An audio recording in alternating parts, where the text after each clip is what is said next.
that. But at least it's got a stipulation. At least it's got something on it, which is good. So it's not just a random match. But in all fairness, any random Edge match right now is still going to feel like a big deal. Because obviously we haven't seen that many matches from Edge. In fact, is this his first? Is this his first in 2021 other than the Royal Rumble? I can't think of any others. So yeah, this is going to be good. This is obviously a go-home show as well because this Sunday we've got Fastlane. So Fastlane is this weekend. In fact, it's a very, very busy weekend. Starting tonight, Friday's my favorite night of the week. So we've got a SmackDown stream. Then tomorrow we've got UFC. On Sunday we've got NWA, who are back with a pay-per-view. So we're going to be watching that. And of course, the big one, Fastlane. Fastlane is the big show this weekend. And so we'll be doing the watch-along for that as well. And then on Monday, we've got Raw. So, busy few days ahead. And it all starts tonight. We've got Edge versus Jey Uso. As well as that, apparently, I need to see this is confirmed, but Sasha Banks is defending her title tonight, which is super random. Sasha Banks defending her championship against Nia Jax. So, again, I need to find that. I need to get that confirmed. But I think there might be a title match tonight. I mean, in all fairness, I hope not, because it's silly. I mean, there's no way that Nia's going to win tonight. And as a result, Nia is not going to WrestleMania as champion. We're getting Sasha against Bianca. And all of these, swerves and bumps in the road, they don't feel very natural. They don't feel like... Doesn't feel like good storytelling at the moment with this story. In fact, I literally just read that Corey Graves spoke out about this story on his podcast. He says he's not a fan of Sasha and Bianca tag teaming and trying to become champions this close to WrestleMania. And certainly that's what I feel as well. I don't think this is the right way forward. So if Sasha's going to defend against Nia Jax tonight... that's going to be a bit weird. I mean, Bianca has to win a Royal Rumble to get a title opportunity, and Nia Jax has to, turn up to work? I mean, I don't know. I don't know what's gone on with SmackDown. I kind of feel like they've lost their way just a little bit in this build to WrestleMania. They were killing it at the start of the year. And then I feel like they just lost their way a little bit, but still excited for tonight. Still excited for the show. And of course, as we said, Edge in action. The other thing as well is we're going to have Big E and Apollo. They're going to be sitting down doing some kind of an interview promo thing. So we've got that to look forward to as well. And I think that's about it. I think they're the only things that have been announced for tonight. Shout out to everyone that's in the chat. I hope everyone is well. We've got a bit of news to go through as well. Some interesting news, actually. We now know the hosts of WrestleMania 37. We found that out. Also, some big news about, obviously, a big name that's gone into self-isolation due to COVID. There is someone that is reportedly done with WWE. And they're going to be leaving very, very soon. And obviously more news about Peacock and loads going on. So we will get to that. But I do want to jump into the chat and say hello to people. Dave in real life, shout out to you, says, the problem is Fastlane. It's a nonsense pay-per-view that we just don't need. Yeah, I mean, I can understand why they're doing it because they do one each month. And in all fairness to WWE, wasn't WrestleMania. In fact, I did a kids magazine opening the other day, and kids magazine give out some free gifts in their magazine. And one of the things they gave out was this, because this was meant to be WrestleMania this year. It was meant to be in Hollywood, and it was meant to have that logo, and the date is printed on as March 28th. So originally there wasn't a Fastlane this month. Originally, the pay-per-view this month was going to be WrestleMania, and it was going to be in Hollywood before, obviously, everything changed. So that's why they've made this. This is in the official WWE magazine, by the way. So yeah, they've sent these out with WrestleMania logos. Look, WrestleMania 37, and it's got the date as March 28th. So very much Fastlane. Wasn't planned, wasn't meant to be happening. It was meant to be WrestleMania, but then that got delayed. And I think very much this show feels that way. This feels like a pay-per-view that has been dropped in out of nowhere. This feels like something that hasn't had a great deal of thought put into it. It's very much, we're stopping off here because we've got to stop off here. So yeah, it's just interesting. The whole thing is very, very interesting. And obviously, still looking forward to a pay-per-view that is on Sunday, but thankfully WrestleMania not too far away. Dave, thoughts on Braun versus Shane being scrapped at Fastlane? Well, I'm not into that story at all. I think the build has been horrible. The only thing I would say is I didn't mind Shane tipping green goo on Braun. I kind of felt like that would throw a bit of heat onto this feud. Like, I could understand Braun being upset and being embarrassed by that. It's still very childish. I still don't know why the green goo was under the ring in the first place. It was a bit pre-planned, and I still not a big fan of it. But yeah, by and large, this has been a horrible feud that's made no sense. Braun feels disrespected because he wasn't put into an elimination chamber match, and that's how it started. And the feud, the match, I still think we're gonna get it. I could still see it building towards WrestleMania. Maybe they're just not gonna do whatever they had planned at Fastlane. So yeah, I'm all right if we never get the match, to be honest. Jim Gore, shout out to you. Hope you are well. Jim saying happy Friday to everyone. Jess says, did you hear that WWE removed Charlotte from WrestleMania? I haven't heard that news. No, I haven't heard that news. That they've removed Charlotte from WrestleMania. I know that she's going to be doing a film, Walking Tall. So she's going to be going off filming that, but I haven't heard that she's off of WrestleMania.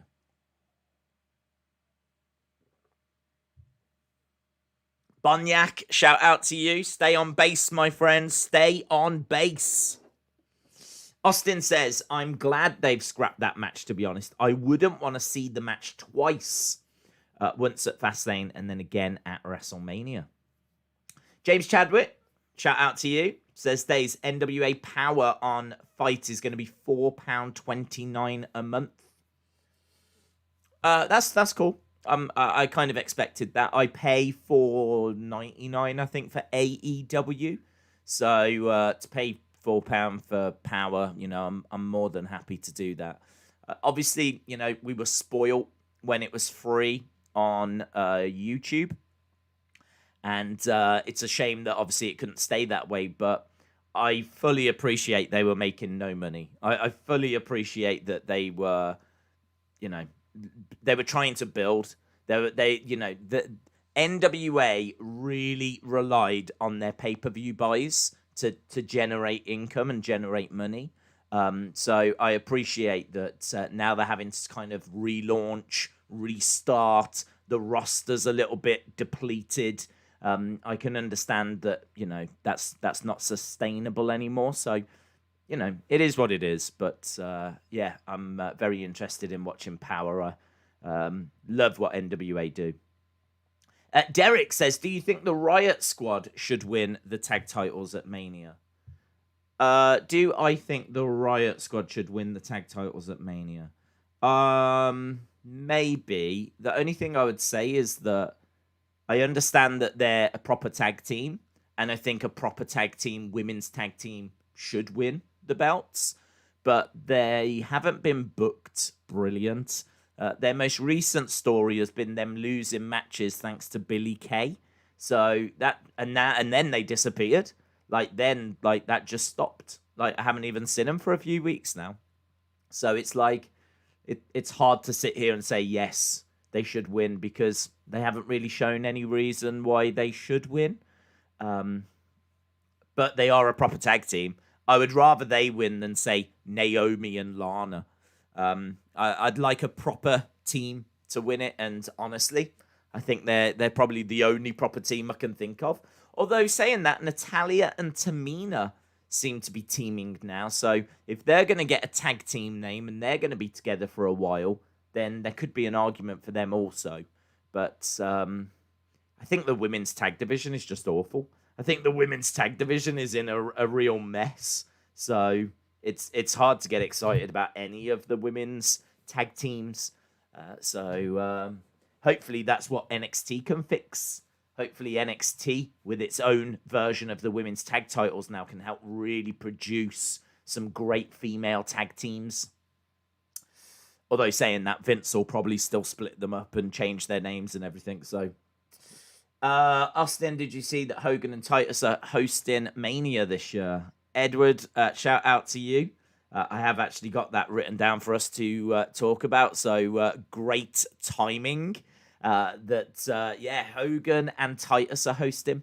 Now, I haven't seen any reaction to this. My first reaction was Titus. Like, only for a second, because then it dawned on me that he's from Tampa and he does a lot of charity work. So because he's got such strong connections to Tampa, it does make sense. I can understand Titus being a name where you go, Titus and Hogan. It doesn't feel like a partnership that you would think of. But obviously they're both very strongly connected to Tampa. And Titus definitely deserves to host because of all the charity work he's done in the community. And then also, I was thinking about the fact that they could have just gone and got Ryan Seacrest, or they could have got, they had Kim Kardashian back at WrestleMania 24 when we did the watch along. So I think being a host we had Gronk last year. Do you remember we had Gronk? So I think being a host doesn't really... It's a big deal, but it's not a big deal at the same time. Like, they could literally go and get anyone. They could get anyone to do it. Anyone could host the show. So, but it's just a nice way of bringing Hogan in and having Hogan, who's going to appeal to the casual fans. And in a way, it is nice for Titus. It's a nice recognition of all the charity work that he's done. So, thinking about it, I think it makes a lot of sense. One of the things that we've spoke about quite a bit is how each WrestleMania should really feel like it's coming from the venue that it's coming from. So when they go to New York, at WrestleMania 29, I think it was 29, wasn't it? They had the New York kind of scenery. They had the bridge. They had the Statue of Liberty above the ring. It kind of, had that New York vibe. Obviously, when we were in New Orleans, the stage was a big mask, and that looked really cool as well. Now that we're in Tampa, I think obviously they're going pirate theme because of the Tampa Bay Buccaneers. But it's good that we're using local stars like Hogan and Titus, who are obviously connected with wrestling as well. It would be good. It would be good if the music came from Tampa artists. We might end up with Flow Rider again. Do you remember, every year we go to Florida, we end up getting Flow Rider because he's from Florida. But I wonder if there's any big names from Tampa that could do the national anthem, or is it America the Beautiful that they tend to do instead? So it would be good. It would just be good if every different place we go, they use people from that area and just give each WrestleMania a different feel. So yeah, I like it. I at first I was like, Titus, but then the more I thought about it, the more I was like, actually that makes a lot of sense. So The other news as well, Triple H is self-isolating. So obviously there's been a big outbreak of COVID in NXT.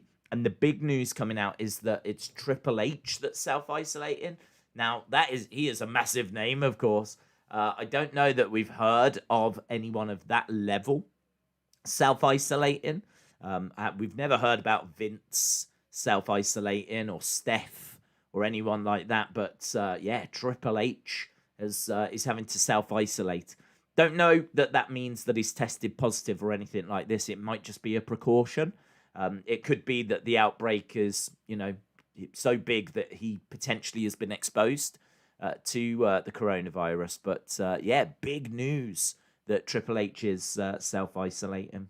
The other big news is it looks like Charlie Caruso is done. Charlie Caruso looks like she is finished with WWE. We spoke about this the other day, about the fact that she has apparently been turning up late to a few interviews, to the point where Vince has found out about this, and that's a problem.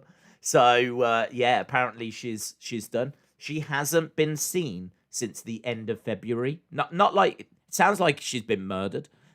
She hasn't been murdered, or at least I don't think so. But yeah, she hasn't been seen since the end of February on WWE TV. So the reports are now, they obviously brought in that new male presenter. So the reports are now he is here to replace her, basically. So looks like Charlie Caruso is done. So yeah, crazy news. And then obviously, I don't think we've spoken about the fact that Eric Bischoff is going into the Hall of Fame, which is a much bigger name than what I was expecting. I remember sitting here saying, I think they'll just fill it out with more mid-card kind of entries. But Eric Bischoff is a big name. I still can't tell if he's like headline quality. I don't think he is, to be honest. I don't know that a class, if last year had gone to plan and the 2020 class had gone in, would Eric Bischoff headline the 2021 class? I don't think he would. And that feels strange to say that because he's made such a big impact on wrestling. But I suppose he hasn't made that big of an impact recently. He did go back to WWE and he was looking after SmackDown, but he wasn't there very long. I don't know how successful that went. He's obviously going in for what he did in WCW, which was a long time ago now. So, over 20 odd years ago. So, yeah, I kind of feel like he's a big name who has played a massive role in the history of wrestling and absolutely deserves to go in. But I'm not sure that he's a main event name. You might think differently. He's a massive name. He deserves it. He's a main event name in my mind. But is he someone that would headline a class? Is he a Stone Cold? Is he a Kurt Angle? I'm not sure he is. So I don't know. It's still a bigger name than what I was expecting. I thought we'd be getting more along the lines of Molly Holly. Do you know what I mean? So Eric Bischoff. And it was great how he found out. He found out on Corey Graves' After the Bell show. And I love how they do that. I love how they put it out there so that you can hear the moment they find out. It's really cool. We were talking about this, I think, in the members only stream, and we were people were saying, can you imagine if someone turns around and says, I don't want it? Which I'm sure there would be people that do that, but I can't imagine many. Because it is such a boost to your profile when you do Comic Cons, when you do cameos, when you do all these different things. All of a sudden now you can charge that little bit more because you are a WWE Hall of Famer. Just gives your whole brand, your whole profile that boost. So, yeah, it's cool. It's really cool. It definitely deserves it. No doubt about that. So, big news. And the other big news as well is that Peacock is live Now, obviously, I'm sat here in the UK, so I don't have Peacock, but apparently the WWE Network has gone on to Peacock. Right now, you can still go to the WWE Network in America, but also you could sign up with Peacock and you could get to it that way as well. So right now in America, there's two ways to get to the WWE Network. You can either do it standalone or you can subscribe to Peacock and get it that way. Eventually, the WWE Network, the standalone one, will shut down. And then the only way in America that you can watch is through Peacock. So Fastlane is going to be both, but WrestleMania only through Peacock. And yeah, basically, I should imagine if you're in America, you've had emails, you've had prompts, you've probably had lots of communication telling you like when the network's going to shut down and how to sign up to Peacock. I understand it's the same amount of money, but you get a lot more because not only do you get WWE, you get all the other shows. There is a little bit of concern because it seems like the search features aren't as good. It also seems that not everything has moved over to Peacock yet. It will, but they're saying that not everything will move over until SummerSlam. So just worth bearing that in mind. So yeah, crazy. So Peacock is live. Apparently went live yesterday, and so people can start signing up to that and getting the WWE Network. And as we said, Eric Bischoff going into the Hall of Fame. Days, I don't have much to say on the way of WWE, but what are your thoughts about me killing Tommy? Well, that's sad. That is sad. That is sad news. There's not really much I can add at this stage. I think there's a police investigation.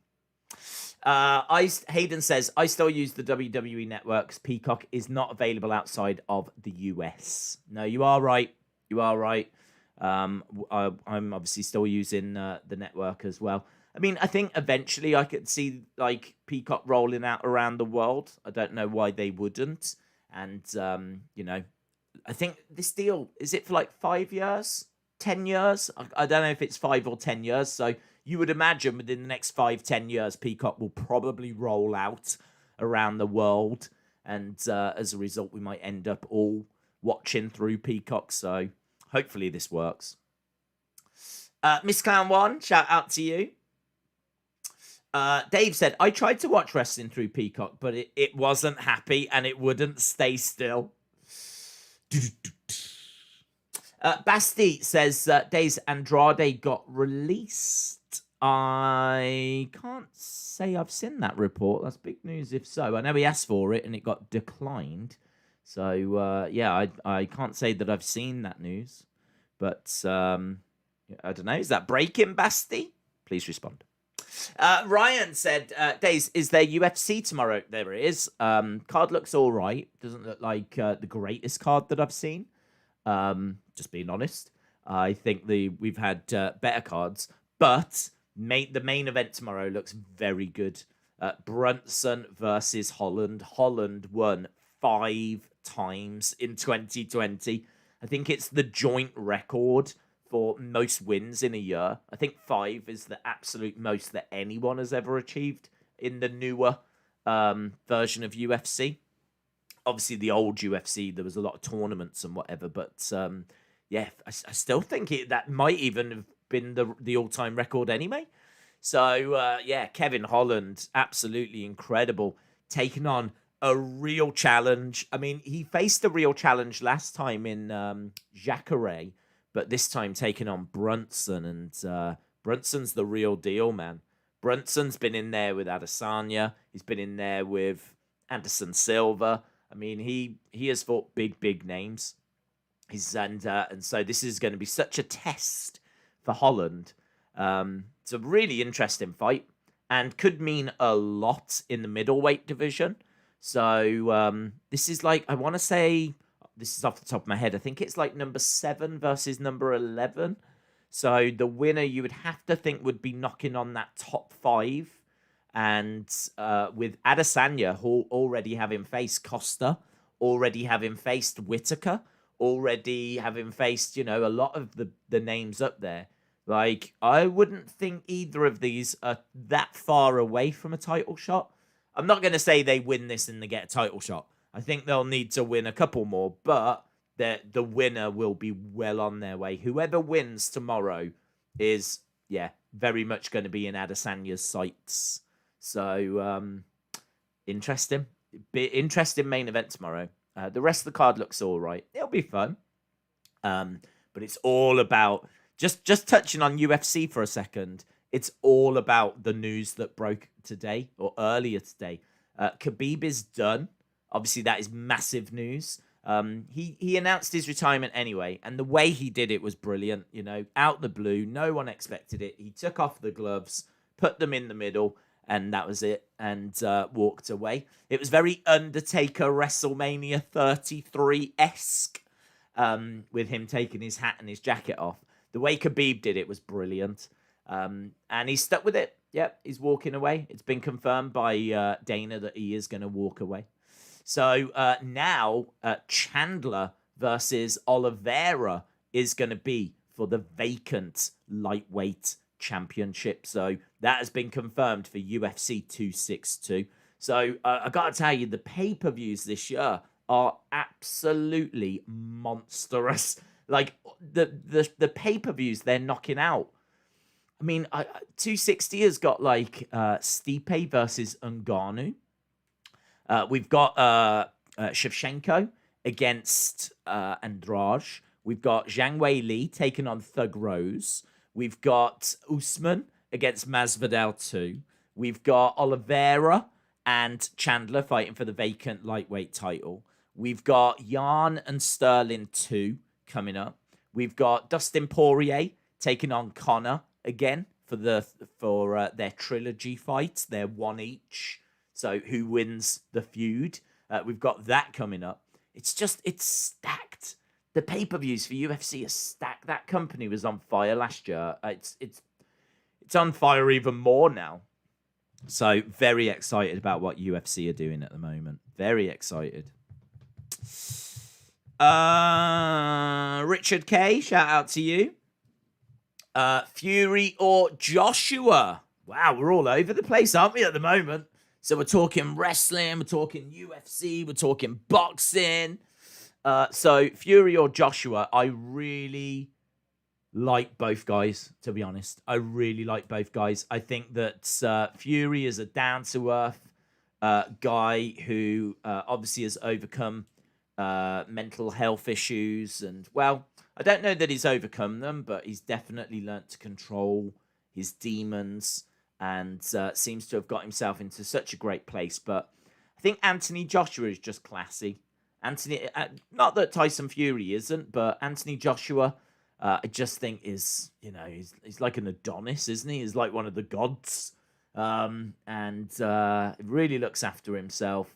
I think he's I really like him. I really like Joshua, so I'll probably be supporting Joshua. Like he lost against Andy Ruiz Jr. and managed to get the titles back, but he just keeps himself in such great shape. I think he's a great ambassador as well. I mean, I feel that Fury is going to have more of the support, and I feel that people are going to back Fury because of how he looked against Deontay Wilder, and also Joshua, how he looked against Andy Ruiz Jr. I think that a lot of people will be saying that Fury will be the favorite, but I wouldn't look past Joshua. Joshua managed to get past Klitschko. He's had some big fights. He's beaten some good opponents, big names. And it's going to be a fascinating fight. It's a hard one to predict as to who's going to win. I think my head says Fury. My heart says Joshua. So that's kind of where I am. I am leaning more towards Joshua. I've always been into Joshua more than Fury, but I've got nothing but respect for Fury. Unless he's going to wrestle. And if he's going to try and wrestle, I've got no respect for Fury. WrestleMania 37 is 2 days after my birthday, says Shadow Ninja. Well, happy birthday to you for then. Sapphire said, Dave, did you see my comment about the match on Sunday? Dave Sapphire is after your attention.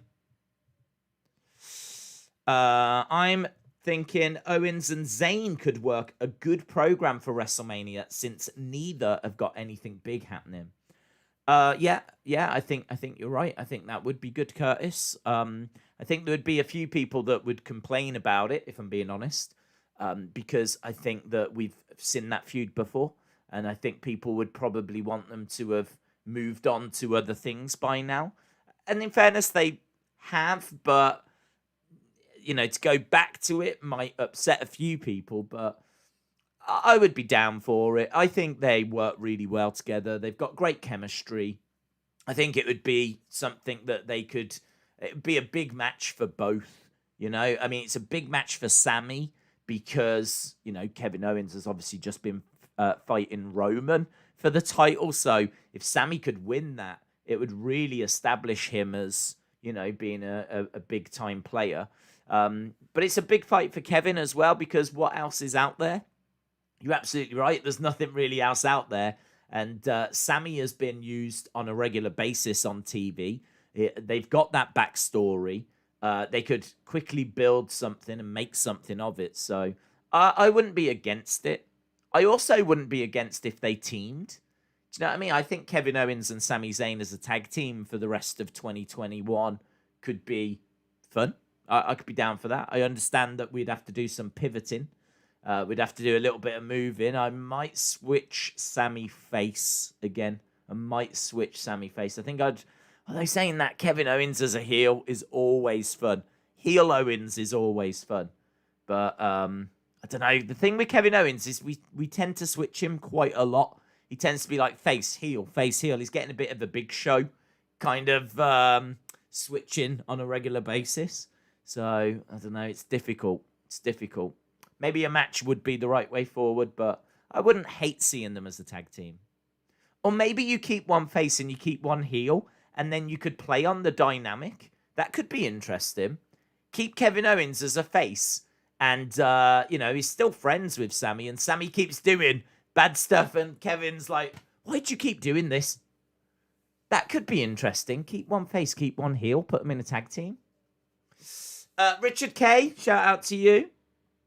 I don't think we've got the voiceover woman, so I'll have to read it. Do you think we will see Lesnar at Mania? And if so, who will he fight? I'm hoping for an Owens-Lesnar feud, says Richard. I don't think we will see Lesnar. I hope we do, but a lot of the reports are saying that he's not going to be there. A lot of the reports are saying that he's still not signed a contract. There's still no plans for him. So, yeah, I've got to say that it's looking unlikely at this moment that we get Lesnar. Kevin Owens versus Lesnar, would I like that? Be all right. It would be all right. I think Keith Lee, Brock Lesnar would interest me more, to be honest. I think that Lesnar losing to Keith Lee would be a great way of building up Keith Lee. Kevin Owens, Lesnar, it'd be a decent match. It'd be a match that you'd look forward to, but I think I'd rather do Keith Lee. Dutch Gaming Tube says, let's SmackDown start. Well, we're not too far.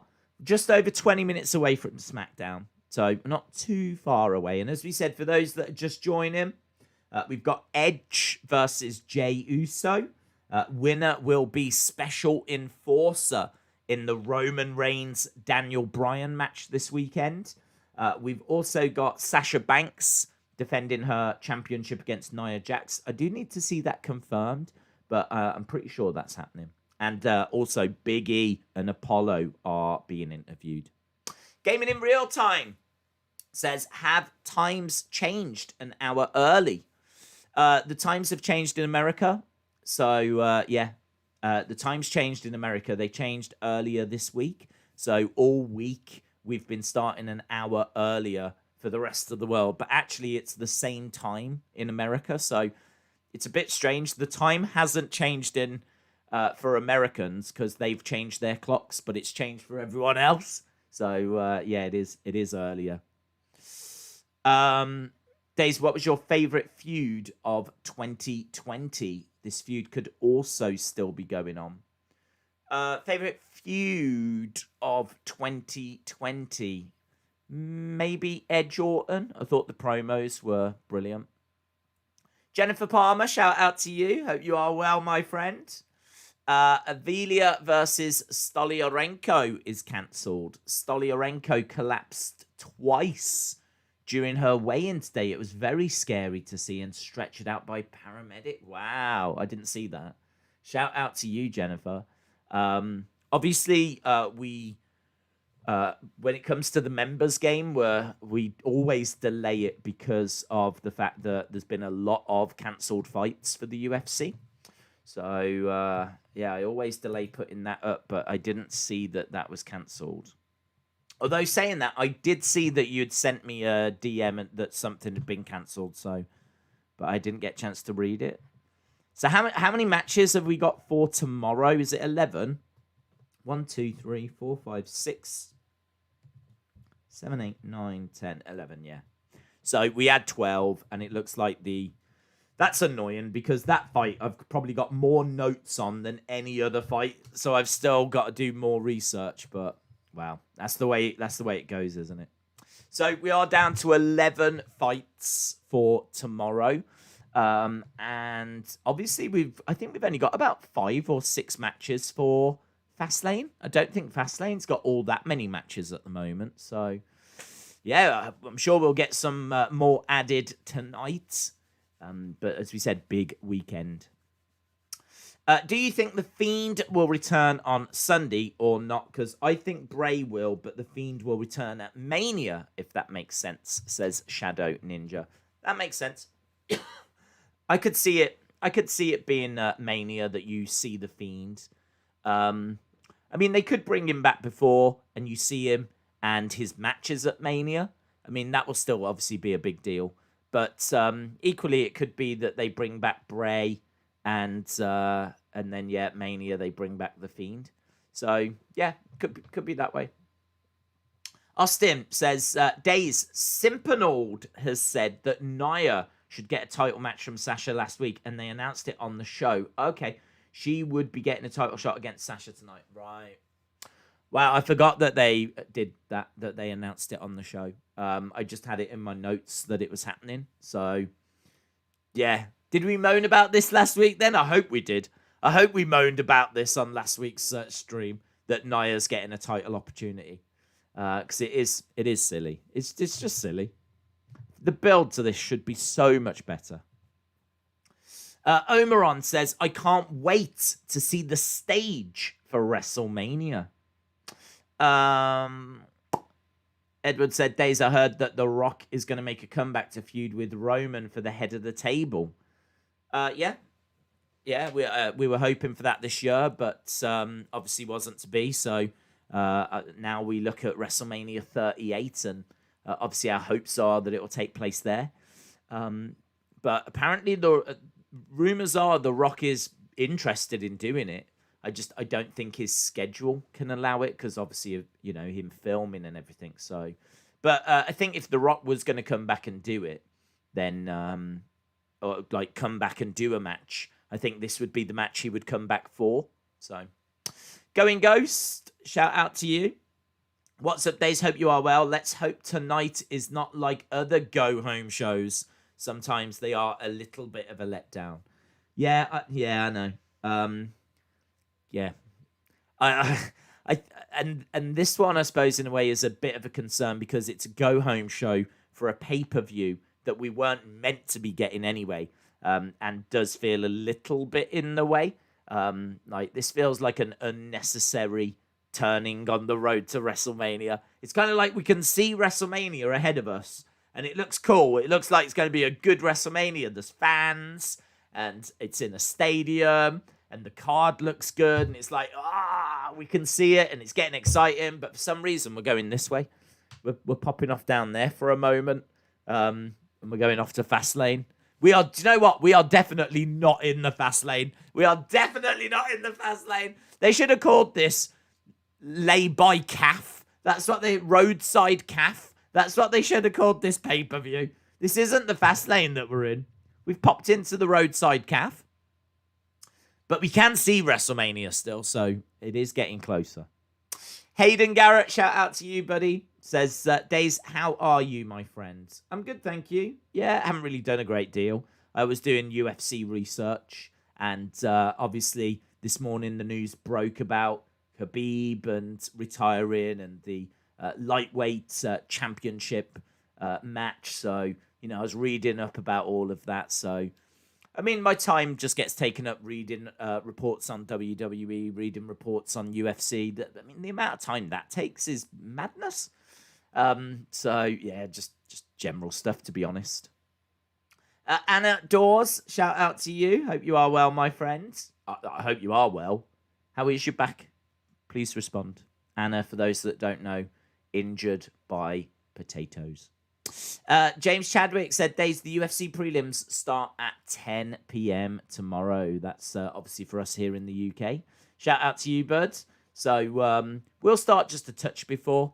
We'll probably start like 10 minutes before, something like that. It's not really a need to start that much earlier, to be honest, because, as I said, I think the card looks all right, but I've seen better cards.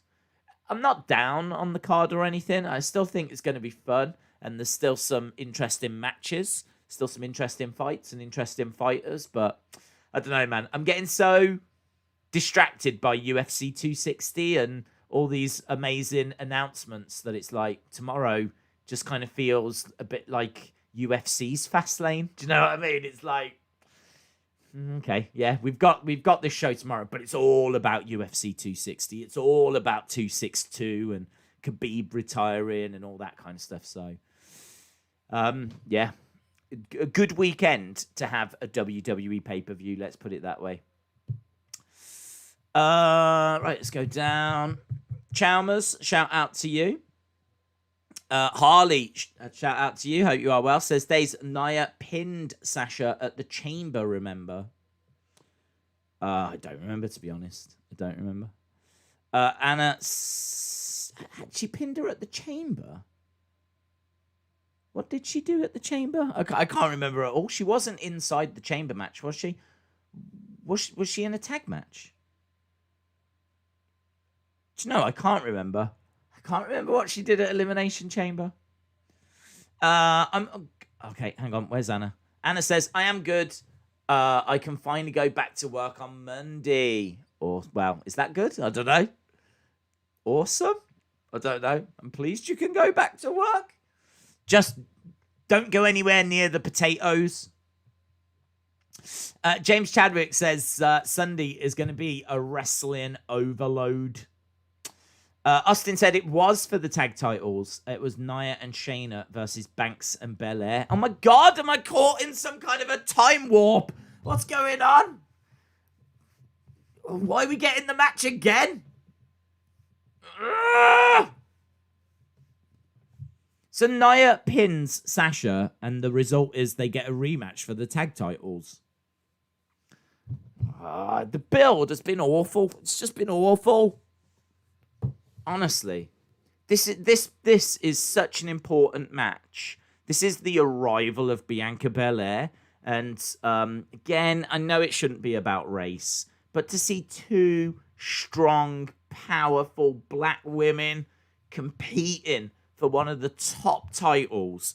I mean, you saw the reaction when we got Kofi Mania and how much that meant, and I think we've all seen that little video clip of like MVP tearing up as he's watching Kofi, and it's kind of like, I know this match shouldn't be about that because, we should be getting to the point now where we're moving past that and it's, we've broken down the barriers. But to my knowledge, we've never had two black women competing for one of the top titles in WWE.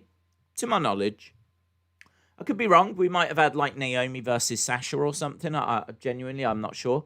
But this still feels like a big deal. Do you know what I mean? I think it feels like a big deal because of Bianca winning the Rumble and it being such a moment. And, they're both very athletic. And it just feels like, there's so many stories that we could tell as we build. Like, you could put race into this and you could talk about, like, all the strong, powerful black women that have been, that maybe didn't get their opportunities, or I don't know. I mean, I can understand WWE not wanting to go that way, and it's you're not wanting to make it political or anything like that. But I don't know. I just feel like it could be a celebration, and instead we're putting them together in a tag team, making them go for tag titles, and just we're messing around. It feels like we're just stalling. Honestly, it feels like we don't quite know what to do. It feels like we don't quite know what to do with this story, how we're going to tell this, and as a result, should we just put them in a tag team? Have them go for the tag titles? Like, it's just lazy. It just feels really lazy, and it's a shame. It is a shame, because I think there is better stories that can be told here. No doubt the match is going to be brilliant. I can't wait to see what Bianca's going to be wearing at WrestleMania. I mean, she makes her own. And Sasha as well, thinking about it. Both of them, when it comes to attires, are like, do you know what I mean? And WrestleMania. Make no mistake about it. This match should main event one of the nights. It should main event one of the nights. I honestly think that, you're doing a 2-night WrestleMania. Then why don't you have the Women's Rumble winner close the show of night 1 with Sasha, and then Roman versus Edge feels huge. So that closes out night 2. So it feels huge. I've actually got concerns they're not going to do that. I've actually got concerns that they're going to do the Drew Lashley match as the closer for night 1 and Edge Roman as the closer for night 2. And I don't think that's what the majority of fans want. I think I could be wrong, because I can't speak for people, but it feels like the majority of fans would agree that women should main event one night, guys should main event another night, both the Rumble winners, Sasha Bianca as well. If it had a great build, would be, it'd be even better, it'd be even bigger. It's so disappointing. Oh well, it is what it is. Here we are. Once we get past Fastlane, then hopefully we can get a good couple of weeks of a good, something. I kind of thought the build between Bianca and Bayley was all right. She was on that ding dong hello. They did the obstacle course. It was all right. It was all right. Austin said, I would say that Sasha Bianca should main event night 1, but they've got to work on the build right now. I think Drew versus Bobby or Fiend versus Orton should main event night 1 at the moment. David Hall, shout out to you, buddy. Going Ghost says, will Belair win the title, or is it too soon? That's a very good question. I mean, that's a very good question. I feel like she should win it. I think she should win it. I think it might be a bit too soon for like Rhea Ripley, who's only she's not even on the roster yet, is she? So if Rhea Ripley had won the Rumble, maybe it would have been too soon for her. Although saying that, she did lose at WrestleMania last year. So I don't know. It's difficult. This is the problem when you don't have a women's mid-card championship. There's nowhere else for them to go. It's not like Bianca can have a good 6-month run with a mid-card belt like what Bobby's just done. Bobby's just held that US title for a while, dropped it, and gone straight to the main. You know what I mean? That's the classic way, the traditional way of doing it. Mid-card title, you move on to the main belt. Well, Bianca can't do that. So as a result, she wins the Rumble, and now she's going to go for the title. Long-term storytelling might be better if she loses, because if Bianca loses, she will get a rematch eventually, and the story will be, can she overcome Sasha this time? They faced each other at WrestleMania. Sasha won on that occasion. Can Bianca get there again? This will be Bianca, like trying to figure out what she needs to improve. So there's a story if she wins the belt. There's a story if she doesn't. I don't think it matters if she wins it or not, to be honest. I think fans like both Sasha and Bianca. And I think there's a way forward if she wins or if she doesn't. So I don't think it's the end of the world if she doesn't win. But this is why the build is so important, because bigger than the result is the match. The match and the moment of the match. Do you know what I mean? Like the fact that these two women are facing each other. It's a brand new match as well, something we haven't seen before. It's quite tasty. They're both very similar. They're both very athletic. You know, it's not like one's Nia, big powerhouse or anything. Although obviously Bianca does have incredible power. But yeah, they're both very, very athletic and very agile and sort of a similar style as well. It's not like one's a luchador, one's a high flyer, and the other's a mat-based wrestler. They're both, you know, got good abilities. And yeah, it's interesting. It's very, very interesting. And I'm looking forward to the match. It is one of the matches I'm looking forward to the most. Coaster Maniac said, Days, you missed my last super chat. Oh, I'm sorry. Coaster Maniac, shout out to you. Says, I'll repeat. I just finished my interview. I did jump on very briefly as I was setting up the stream. I didn't have chance to stay, but I did actually jump on. And I managed to see you chatting with Carlito. I was there for like a couple of minutes. It looked great, which has opened new doors.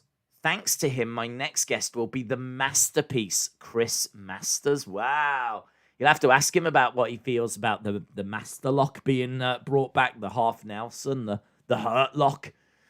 Because I think when anyone sees like a full Nelson, I think they think of Chris Masters. And obviously with Lashley now using it and becoming champion with it, be interesting to see what he thinks about all of that. So that's very, very cool. And can I just say as well, I did jump onto Coaster's stream to have a look because obviously he managed to get Carlito, an interview with Carlito live, which is incredible. And your background was ace. You had like this kind of beach background with like, it was like a video. It looked great. I think if I tried to do something like that, the stream would fall over because of, I've never tried to put like moving video in the background. I should definitely give it a go. So yeah, you might have inspired me. So shout out to you, Coaster Maniac. Sorry I missed your last one. Can I find it? I'd like to go back to it if I could. But honestly, this is the problem when she doesn't read them out. Yes, there it is. Just finished the Carlito interview, which has opened doors. The next guest is Chris Masters. Boom, there we go. Well, if you didn't see that from Coaster Maniacs, it'll be up on his channel now, of course. So, you know, you can jump over there at any point and watch out this interview with Carlito. Coaster, you'll have to let people know. Was it juicy? Did you get some scoops? Did you find out some interesting stuff? I would imagine so. If you sat down and got a chance to speak with him, obviously the fact he came back at the Royal Rumble recently is interesting. Be interesting to know what his future plans are, etc. So very interesting. Richard K says Edge beats Roman. Lesnar comes out at the end. He decimates Edge, holds up the belt, and then we get Edge Lesnar at the next Saudi show. Could definitely see that.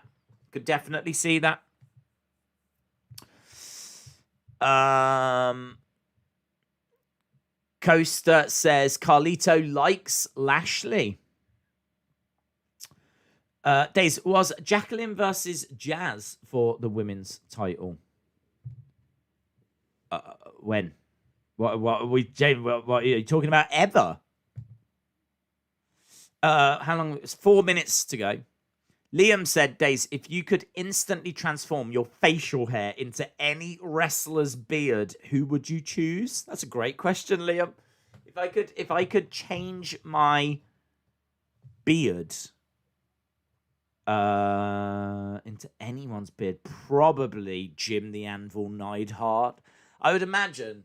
Is there any wrestling fan out there that has never gone like Jim the Anvil? I think we all used to do that. I did when I was a kid. Because he was always he always had the hair here. And he was always doing that in his interviews. So that always stuck with me. And even as a kid, I'd be like, copying Jim the Anvil Neidhart. So I'd probably go with him. Going Ghost says Sasha versus Belair could set the bar for years to come. Do you agree? Yes, I do. I genuinely think, and people might think that I'm wrong on this, but I genuinely think this is got potential to be a defining moment in women's wrestling. I think that it is two strong, powerful, athletic women that can wrestle, that can go. Obviously, Belair's still a little green, but she is at the point where she is capable of putting on very, very good matches. Honestly, considering she had no previous wrestling experience, I might even go as far as to say that Belair is the best wrestler that the Performance Center has produced. If you think they've taken literally not a no one, I think she used to be a CrossFit champion. So she's always been athletic. She's always done running and CrossFit and things like that. So she's always had those abilities. But I think to take someone that didn't have any wrestling experience and produce what you're seeing now, I genuinely think that might be their biggest ever success story. So, yeah, I do think that this could set the bar. And in a way, it's a shame that Thunder Rosa Britt Baker didn't take place at like a pay-per-view, because I feel like that match got a lot of attention, got a lot of respect, but I do just worry that it'll get forgotten about a little bit, because it was the main event of a Dynamite on a Wednesday night. There was less than 800,000 that watched. It's not the same as like when you main event a Raw and you've got like 2 million watching. Certainly when the women did main event Raw, there was more than that.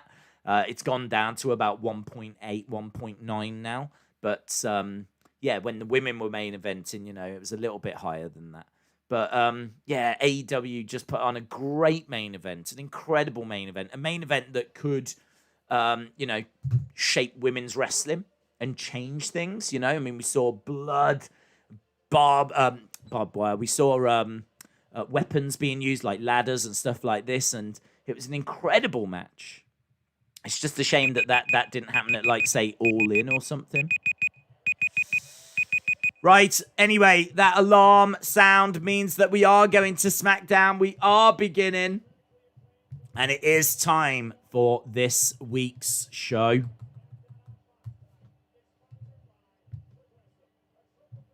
Right. Main event tonight. So the main event, Edge versus Jey Uso. The winner becomes the special ringside enforcer for the Universal Championship match, whatever that means. I think means they become like a ringside official. They're not the ref. I wonder why they're not the ref. Why aren't they the ref? Right, talking of Sasha and Bianca, we've got them both backstage arguing right now.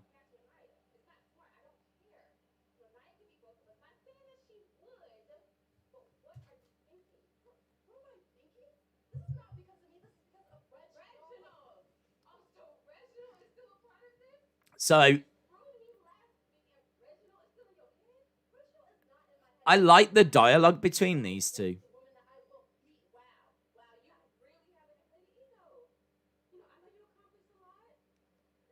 She talks well, doesn't she, Bianca?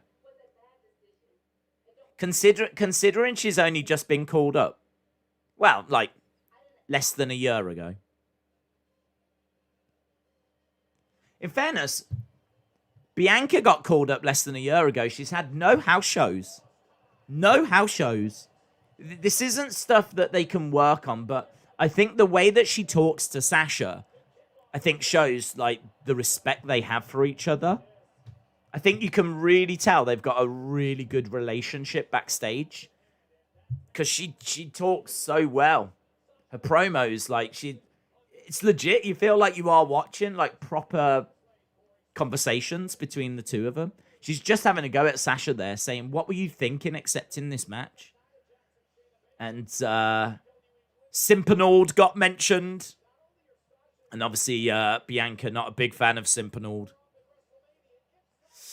So Sasha making her way down, and this is going to be starting SmackDown. So no lengthy promo this week. Looks like we're just going straight to a match. Just a little bit of something backstage. So a little bit of a different start for SmackDown this week, which is good. Nice. Good way to freshen things up. One of the criticisms of the old Raws were that they always started with the Authority and they always started the same way. So nice that we're starting with something a little bit different.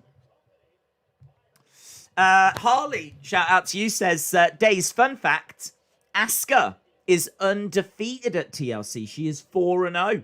She beat Emma in 2017. 2018, she beat Becky. Charlotte. 2019, she beat Becky, Charlotte with Kyrie. And 2020 beat Jax and Baszler. That's cool. Right, Simpinald isn't around. He's apparently at a spa day. So there's a picture of Simpinald relaxing. It's weird. Big smile on the face of Nia. Days, I'm excited for Sunday because I've never had the network, but I've had Peacock. So I'm going to be watching my first pay-per-view. Hope I get a big return like Lesnar or The Fiend, says Dane Films. Yeah, well, definitely I hope we get something big. I would imagine there'll be a lot of talk about The Fiend coming back. I don't think too many people are expecting Alexa and Randy to actually wrestle a match. WWE might surprise us by having them do something for a little while. They might lock up or something, I don't know, but they might lock up and Orton might end up pushing her or something like this. And then the lights go, but yeah, I can't see there being much of a match. Richard K says, my top 5 matches ever. Taker Michaels at Mania 25. That would be my top match as well. Bret Hart versus Stone Cold at Mania 13. Flair versus Triple H at Taboo Tuesday in 2005. That's interesting. That's very interesting. That's not a match I see mentioned all that often. Undertaker versus Mankind King of the Ring 98, of course. And Hogan versus Rock 5. That's your 5th match. Shout out to you, Richard. Thank you for the support, my friend. You can stop with the super chats again now, right? You can stop now. Shout out to you, buddy. Really do appreciate the support. Really do appreciate the support. But we are underway with Nia versus Sasha for the SmackDown Women's Championship. No promo to start us off. They're going to give this match plenty of time, you would imagine. The first match normally does get plenty of time. And Nia was in the corner. And Sasha is all over her. Back elbow, though. And Sasha goes down. Nia charges into the corner. And we've got some breaking news. Finally! WrestleMania is back in business. WrestleMania tickets are on sale now. Go to Ticketmaster.com for more information. So tickets are on sale now.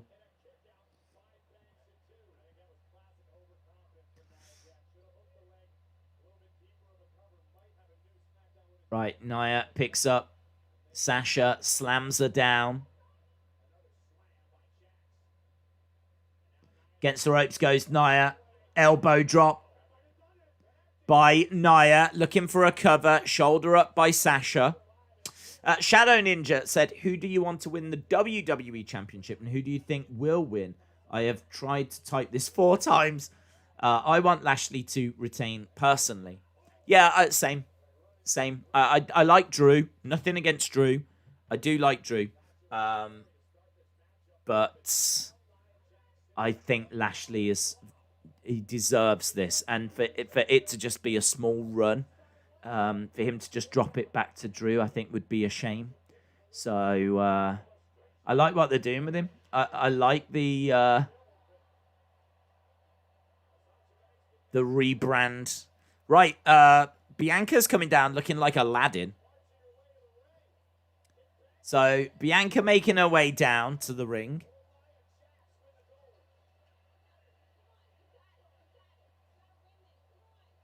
She's talking to Sasha. She's trying to encourage Sasha, saying, "You've got this. You've got to win this. Come on." I think Bianca wants to face Sasha in particular, because there's no denying that Bianca versus Sasha is a bigger match than Bianca versus Nia. Richard K says, "This is the last one, I promise." What are your top 5 matches ever? Well, I don't know if these are true, to be honest, because I don't really have like a top 5 that I can easily go to. But I think off the top of my head, I would have to say that Okada and Omega was so special. Like those matches, I know a lot of people scoff at them because of Meltzer giving them 6 stars and stuff like this, and obviously what Omega has gone on to become in AEW. But that was a special time, and really AEW was born because of those matches, because those matches really made Omega. That's how Omega, I mean, he was a big deal before that, but I think it was those matches that took him to a different level. And I think a lot of people would agree that that trilogy of matches stands up with any trilogy of matches. So I'd have to include one of those. Ric Flair against Ricky Steamboat, again, is also a trilogy of matches that's very important. So that's always what Omega and Okada gets compared to. So Ric Flair against Steamboat, those trilogy of matches. Again, just pick one, anyone. They're all brilliant. So I'd include that. Undertaker Shawn, I always say, is my favourite match, just out on its own. I'd always have that as my favourite match. This might sound crazy, but I've got a real soft spot for Tyler Bate, Pete Dunne from TakeOver Chicago. I know that might seem insane to include that in my top 5 all-time favourite matches, but you've got to think about what that means for the UK. Like, UK, to have a match, that match was voted the best NXT match of, was it 2017, 2018? Can't remember if it was 17 or 18. I think it was 17. So it was voted the best NXT match of 2017.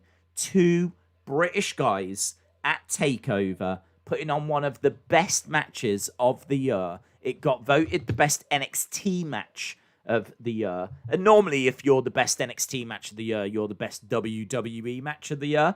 But for 2 British guys to do that over a newly created, well, at the time it was WWE UK Championship. So it's 2 British guys competing over a UK Championship. They had the best match of the year. It's like, for British wrestling, that is so important. And, you know, obviously after that, we got NXT UK, and who knows where that brand's going to go. So, you know, this could have been a disaster, and that title could have flopped, but they end up killing it. And JR is on the call for that match. He came out for that match, and before he walked out, he said to them, it's not often I get to call a match, so make sure you steal this show, and they absolutely did. So it's a little bit personal, that one. I understand that it won't be in many people's top 5, and it's only in mine for personal reasons, what we've sitting here in the UK, but I do love that match. So I'd include that, and it's tough. I mean, I suppose just from a spectacle point of view, Undertaker Mankind, yeah, from 98, I just think, like, it's hard not to include it, to be honest. So I don't know if that was 5. And it might not even be my true top 5, but those are the first ones that come to mind. Those are the reasons that they come to mind. Jack Brewer, shout out to you, my friend. I really feel like I should include a women's match as well. And the first women's match would have been Sasha Bailey from TakeOver Brooklyn.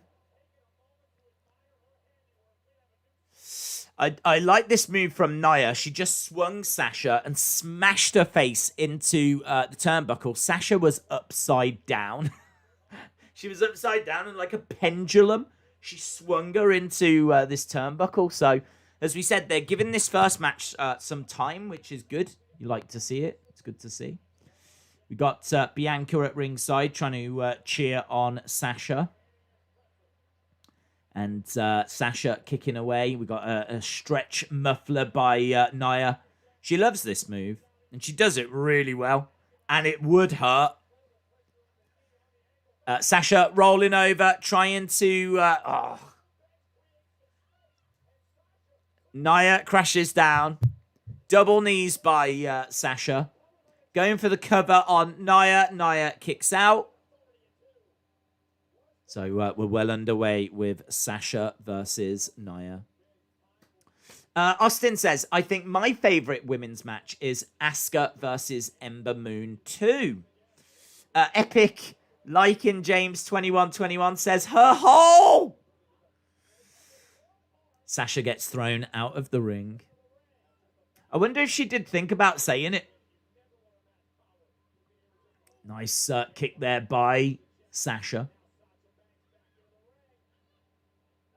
She's pulling back on the chin of Nia. Sasha up on the shoulders, looking for a Samoan drop. Can't get it. Couple of back elbows by Sasha. Looking for a bank statement. Into a DDT. Into a bank statement. There we go. Shayna Baszler trying to come in and interfere.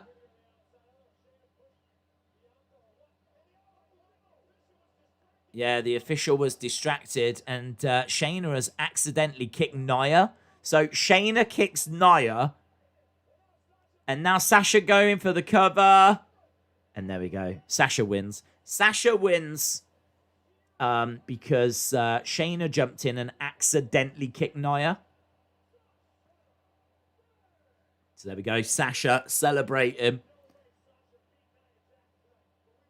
So Sasha retains. Daze, what was your favourite Hulk Hogan moment? Difficult to say favourite Hogan moment.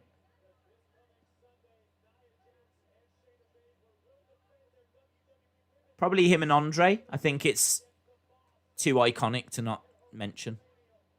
Maybe him just staring at Andre might be my favourite Hogan moment. If I had to lose everything but just keep one, that's the one I'd want to keep.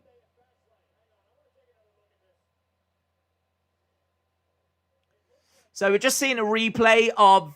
she didn't kick her in the face, actually. I think she's probably learnt from what she did to Asuka. She kicked her right in the boob. Nia's holding her mouth, but she got kicked in the boob.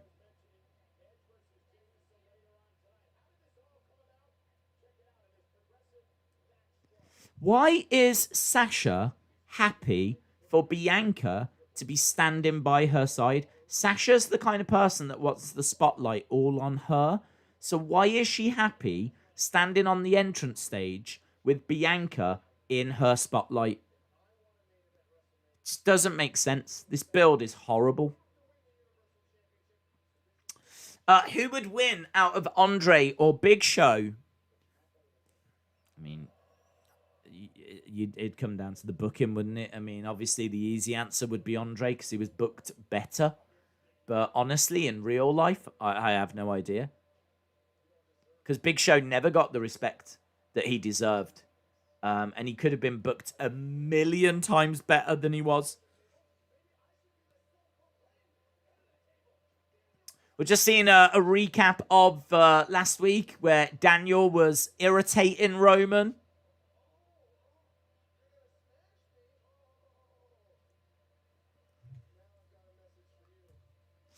My favorite WrestleMania moment, probably Undertaker, Triple H, end of an era match. That was excellent. That was excellent. Especially when Shawn Michaels, as the referee, super kicks Undertaker. That is, in my opinion, the closest, like, false finish. It's incredible. Roman will smash Bryan, says Lone Star Friend. 1987 Big Fan says, yeah, it's weird. Creative dropped the ball with Bianca Sasha builds. Jaden said, who's winning in a match between Kurt and Bret Hart? You can't, you just can't say, can you? I mean, it all comes down to when the match is happening, what storylines are going on at the time. You know, if it's in the 90s, you'd probably say Bret, but if it's in the 2000s, you might say Kurt. So, you know, is it before Bret's injury, after Bret's injury? I mean, if it's now, you'd probably say Kurt. Right, here is Edge backstage with Kayla Braxton. You've not competed on SmackDown in a decade.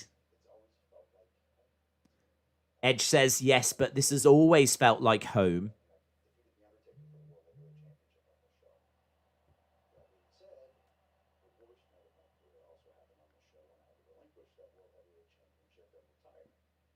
He says some of his best nights and his worst nights have been on this show. NWO should have been way more tough when they came, says Devilano. Shout out to you. Ricky245 says Eddie Guerrero versus Rey Mysterio at Halloween Havoc 97 is one of my favorite matches. Yep. Can't argue with that, bud. Absolutely brilliant. I mean, there's so many great matches out there like that. And thinking of Cruiserweights, you know, obviously I think Dynamite against Tiger Mask. Absolutely incredible also. There's loads. There's loads of matches that involve Eddie and Ray and the smaller guys. You haven't even mentioned Jushin Thunder Liger, who's had a career of incredible matches. So it's difficult, isn't it? It's difficult to name favorite matches, but that's a really good shout, bud. Right, now we've got Seth, is it? Yeah, Seth making his way down. Right, so Seth in a bit of a feud at the moment with Cesaro. So Seth Rollins making his way down. He's got a suit on. Very interesting suit. It's white and it slowly goes down into like blue. What a weird suit. So the top part's white and then it's got the bottom part is like blue. And in the middle, it kind of changes over from one color to the other. It's like a white suit and he's just gone wading in an ocean of blue paint. That's the way to describe it. It's as if he's been in a paddling pool of blue paint and his trousers are blue and the bottom part of his jacket is like splashed up blue. It's really weird. It's really weird. He's really weird. But his attire is next level. He's the new fashion guru. We lost Zelina, but we've gained a Seth. Man, put some socks on, says Other Mother. Yeah, that is annoying, isn't it? That's the most heelish thing you can do. Unless you're Bad Bunny and you wear socks with sandals. That's also one of the most heelish things you can do. Isaac Day said, who would win out of Bret Hart or Seth Rollins? Again, depends on the era. If it's in the 90s, probably Bret. If it's now, it would be Seth. But you can't answer it unless, like, context is very important with those kinds of matches. Because it all depends when it's happening and what the storyline is and stuff like that, you know. Emmanuel, shout out to you. Bad Bunny says Sapphire. He looks like a pimp wearing a lab coat. He's a pimp/scientist, says John. Aren't all scientists secretly pimps? I bet they are. I bet they are. I bet, what's his name? That science guy. Something, the science guy. I bet he's a pimp. And is it Nigel deGrasse Tyson? Neil deGrasse Tyson. I said Degrassi because I think Tommy Toy Travels is watching that show at the moment. Neil deGrasse Tyson. I think he's a pimp. He's definitely a pimp. Bill Nye. Yes, Bill Nye, the science pimp. Harley says, Days, because they're supposed to be on good terms, but they just keep on arguing. And Bianca said she won't come out and support her, but she did. And to be fair, Bianca didn't cheat. BBB Yipsy says, Days, my favourite Hogan moment was having a beer with him. Wow, that's cool. And many other wrestlers in a bar. There was 15 of them. Drinks until 11 p.m. Only 10 inch, so sent them all a drink. They liked me. I bet they did. I bet they did. If you sent a load of drinks over, that's very cool. That's very cool. Staunchy said, is a scientist mixed with a pimp a simp? Maybe. Maybe that's what simps are. They're scientist pimps. Wow, you might have cracked the code there, bud. You might have cracked the code. You think you know me? Got a little video package here of Edge. 19 years ago! Wow!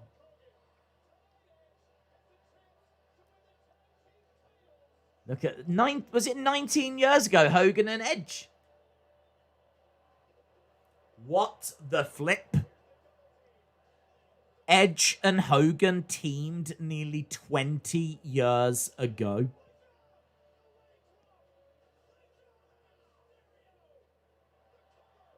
Cover by Edge. And there we go. Look, Edge and Hogan, tag team champions. How crazy is that? And it's the proper tag belts as well. The old school tag belts.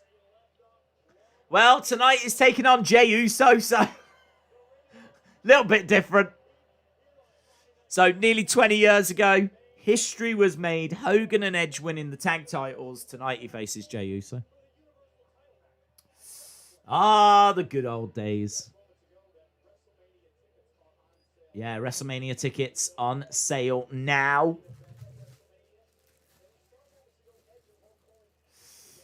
You spelled Seth wrong. Oh, yeah, chucked in a cheeky R.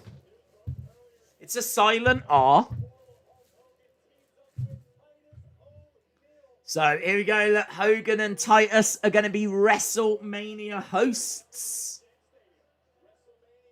Which is cool. I'm pleased for Titus. He deserves that. Does a lot of charity work. A lot of charity work.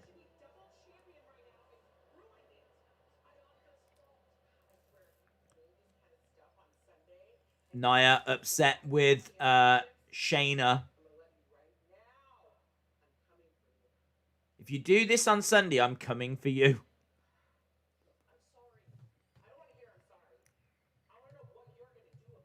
I want to know what you're going to do about it. I'll tell you what I'm going to do. I'm going to get a match with Bianca. How does that fix anything? How does that fix anything? I'm going to get a match with Bianca.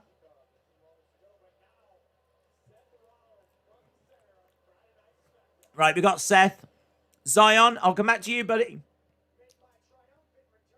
Let me just see what they said. Choking. Guys, I can't talk and eat a banana at the same time. Fun fact. Right. I'm still going to try, though.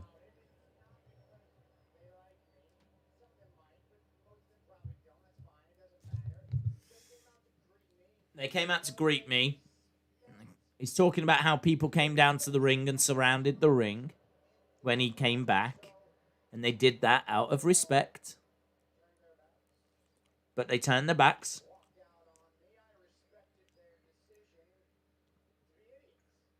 I respected their decision to be idiots.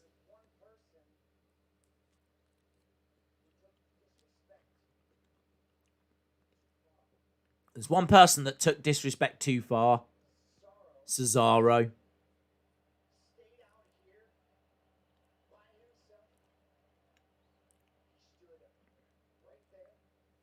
So, Seth talking about why he's got an issue with Cesaro. He humiliated me.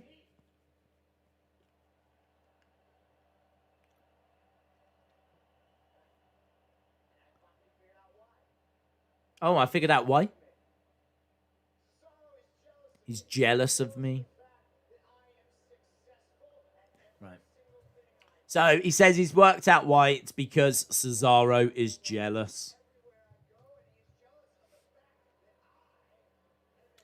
Zion, Dylan, shout out to you, my friend. Big up Days for his glorious streams. Thank you, buddy. Question for you, Days. Do you like the whole 2-night WrestleMania or just one night? Also, I still miss the World Heavyweight Championship. I do as well, dude. I wish they would lose the Universal and bring that in. I don't think I'm alone in that. I think a lot of people feel that way. So I completely agree. Do I like 2-night WrestleMania? I do, yeah. It's a bit weird to get used to, but I think that it's better than what was happening. What was happening was we were getting 5-6 hour shows and a pre-show to try and fit everything on.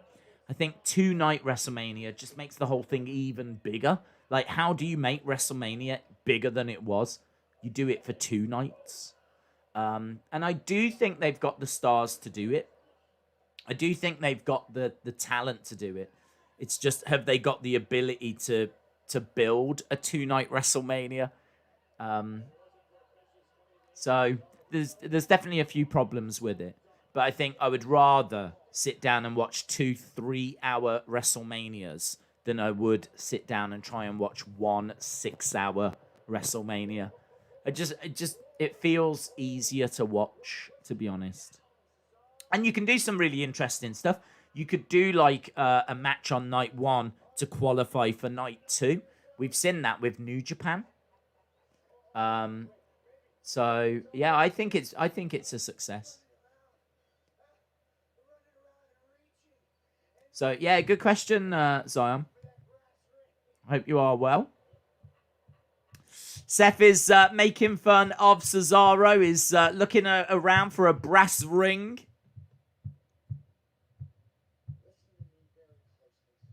Listen to me very closely.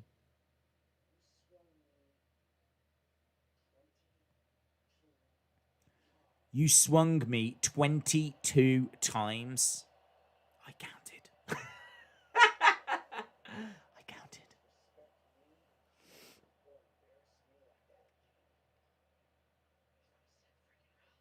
I'm Seth freaking Rollins.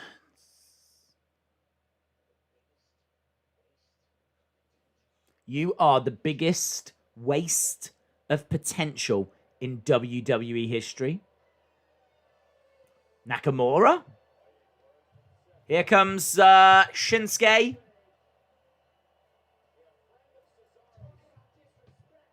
Shinsuke making his way down. Seriously Swedish simp. Scientist pimp. Says, my girlfriend choked on a banana recently. Wow. I heard that. Shout out to you, my friend. Listen. Bananas are very dangerous. You've got to be supervised when... Not me, because I'm a legend. I can eat bananas on my own. But I'm just saying, be careful out there. Because it can affect even the best of us. Trying to talk and eat a banana at the same time. Shinsuke gets in the ring, goes right up to Seth and says, "Shut up."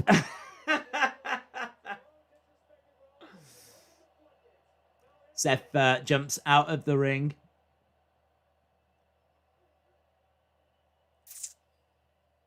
I like Shinsuke.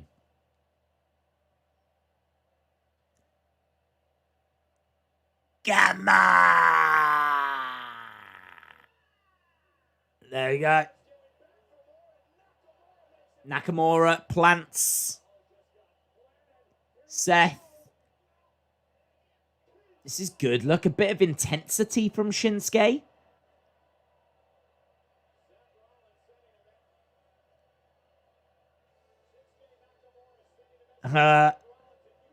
Michael Cole stumbling a little there. He said Seth sending a... Shinsuke Nakamura sending a message. So Michael Cole stumbling a touch. So Shinsuke comes down and beats up Seth Rollins.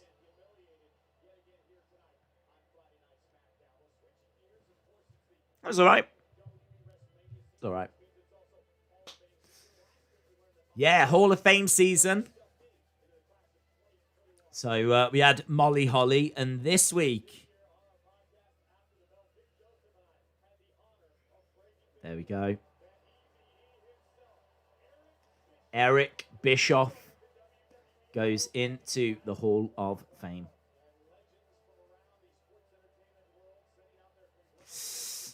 Just curious, when you get old, will you be known as the good old days? Yeah, I might even start a separate channel called The Good Old Days, where I just talk about how great things used to be. Right, Street Profits now. Street Profits.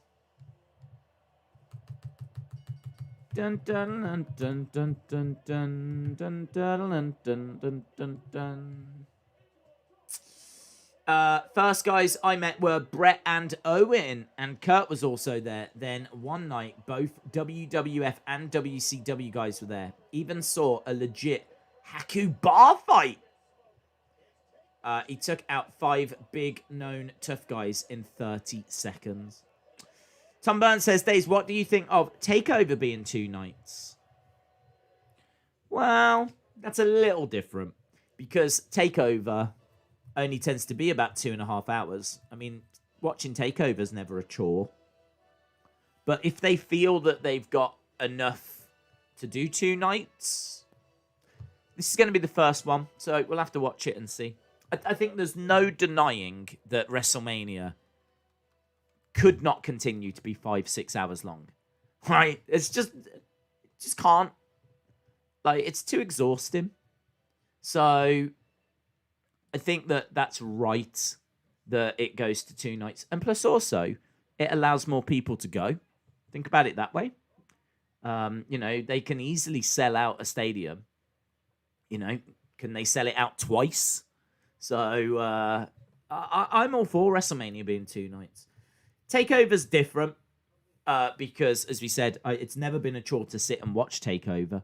But if they think they've got the people to do it, and they think they've got some interesting creative, then, yeah, let's go for it. Let's have a look. I'm not against it. I think 2 nights is fine.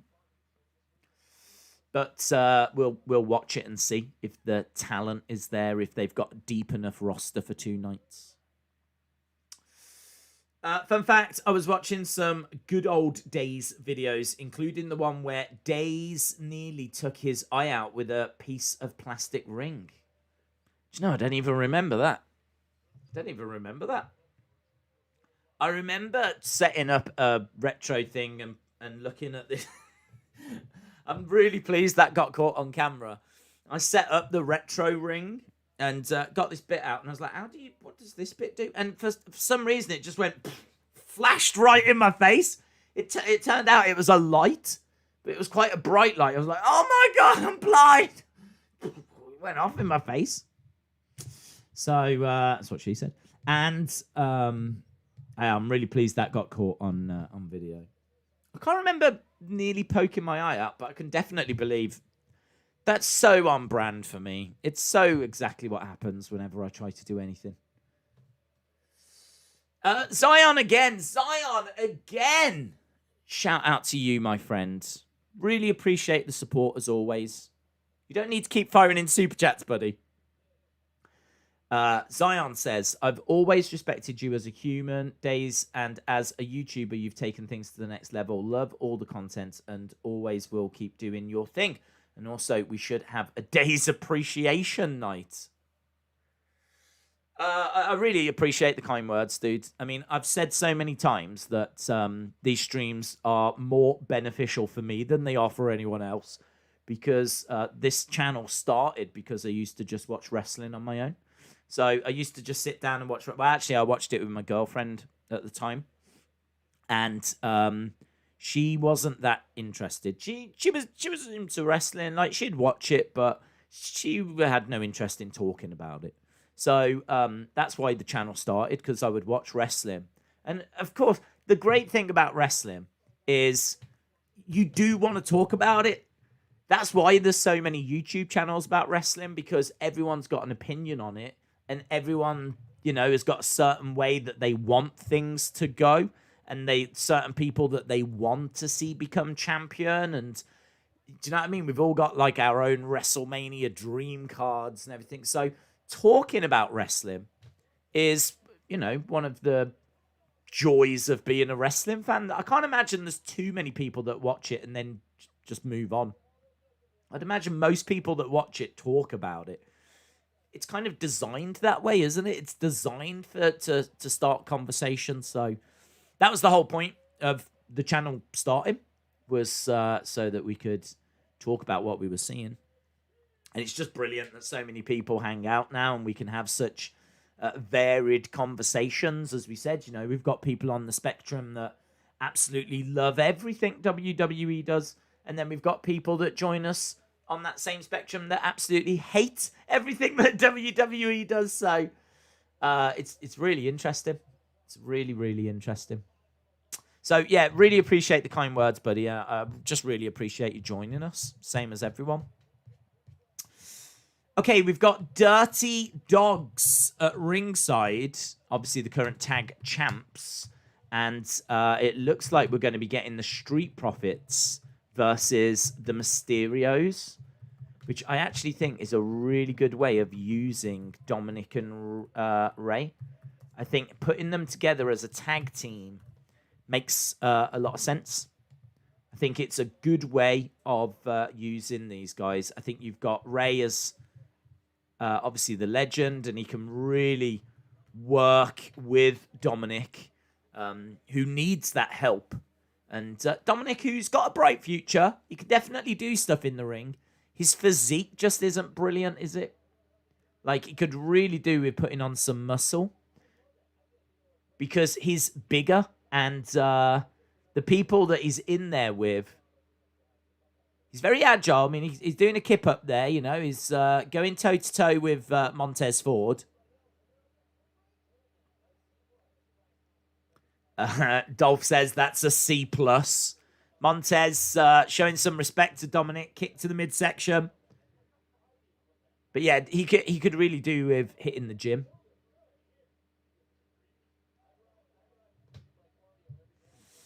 But yeah, a good way to use him. Nice tag. In comes Ray. Zanova, shout out to you, says, Daze, what's your thoughts on Riddle doing a US challenge at Mania? That'd be great. That would be great, because, I mean, honestly, you wouldn't know who would be coming out. There could be any legend that would be about to walk out.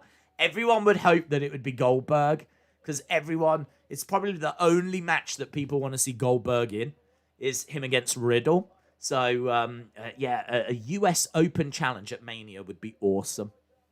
Would be great.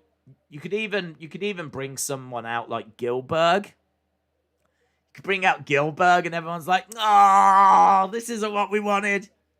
And then Goldberg comes out or something. I don't think he would do it, in all fairness. I genuinely think there's a serious heat between Goldberg and Riddle, so I don't think we would get the match, but it'd be good, wouldn't it?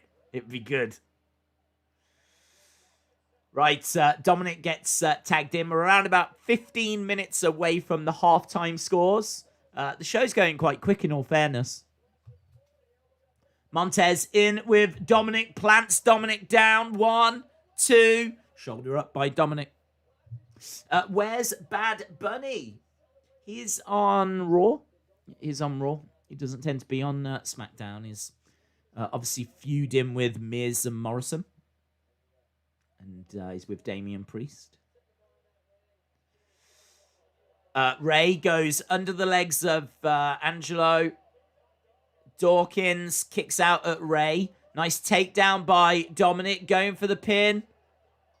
Wow, the Mysterios beat the Street Profits. The Mysterios beat the Street Profits.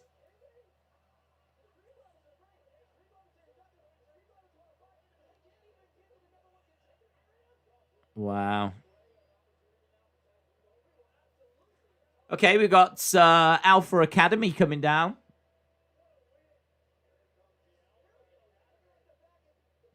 Otis and Gable. I wonder what's happening to Tucker. I wonder where Tucker's gone. We haven't seen Tucker in forever. It's just random, isn't it, that Otis is now in another tag team.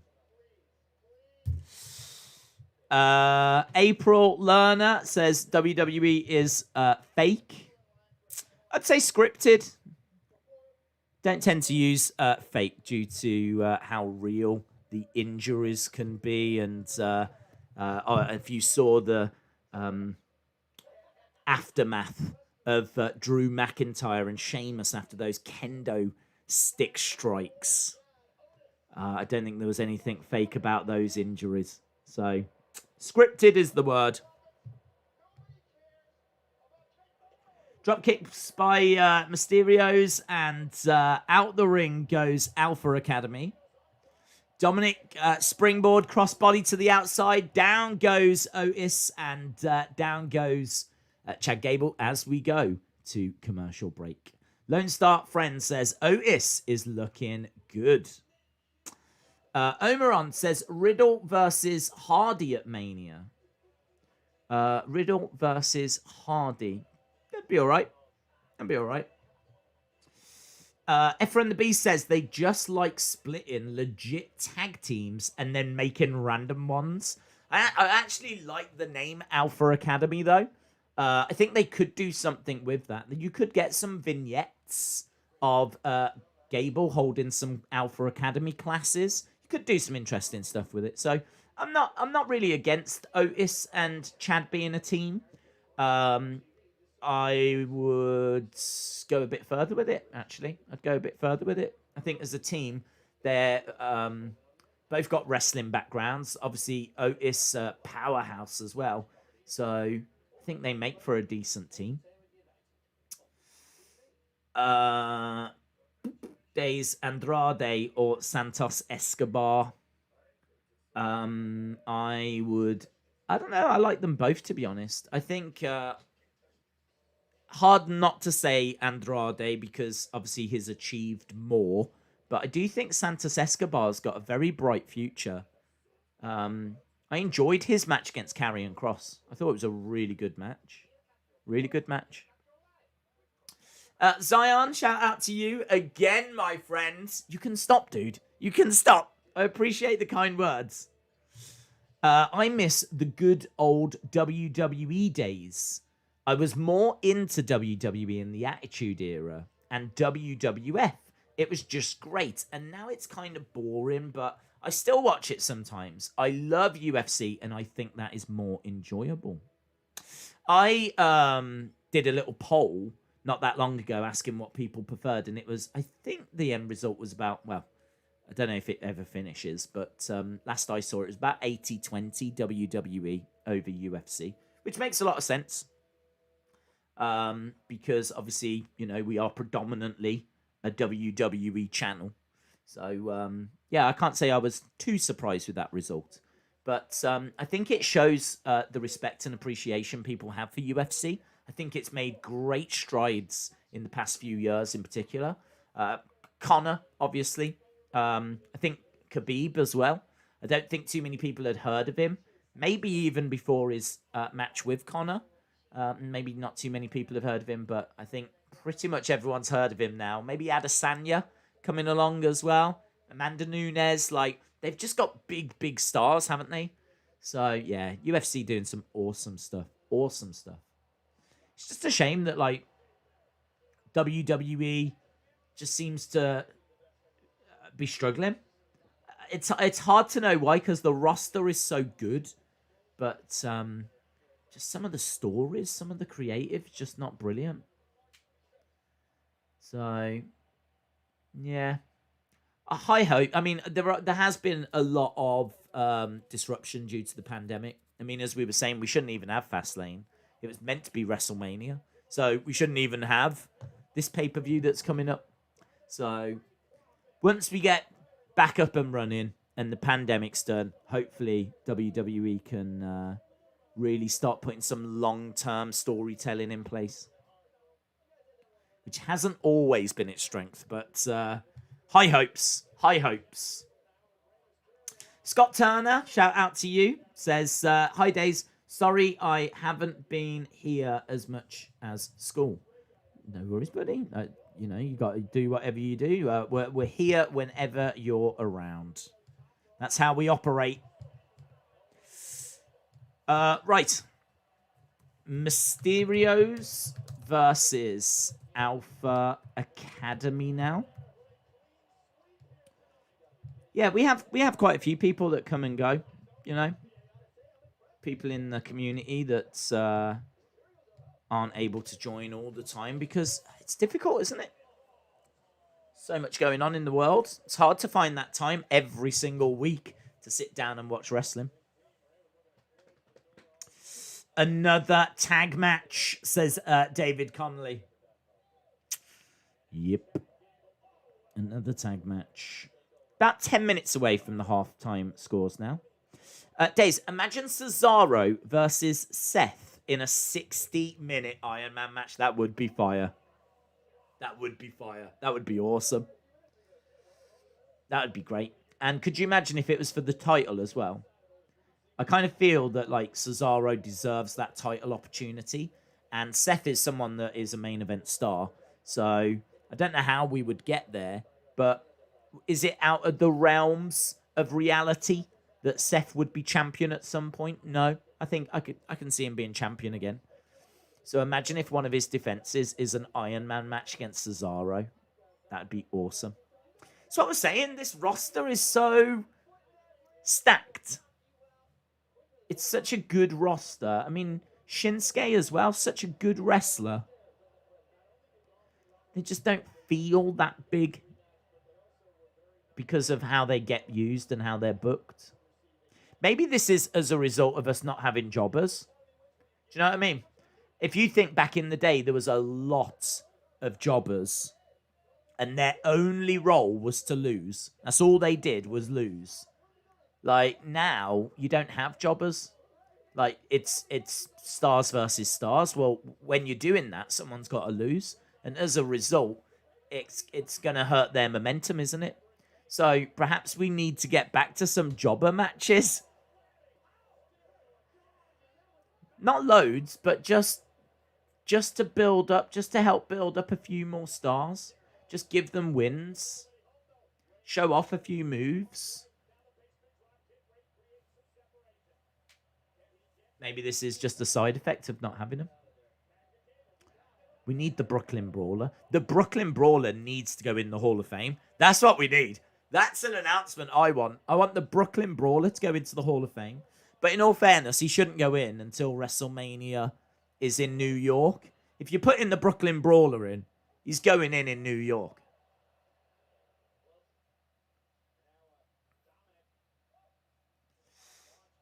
Dominic thrown into the corner, looking for a tornado DDT, and he gets it. He gets it on Chad. Otis comes in. He stomps on Dominic. Ray launching over at Otis, knocking Otis out of the ring. Otis grabs Ray. Ray goes into the barricade. Dominic spins Chad Gable around, looking for the 619. Got caught. Got caught. Lands on his feet. Gable round the back, into the corner. Roll up. Into a German. Oh, man, the power of Chad Gable. And here we go, look. Gable holding down Dominic Otis. Oh, big splash. Big splash from the middle. Middle rope. Oh, Dominic just got crushed.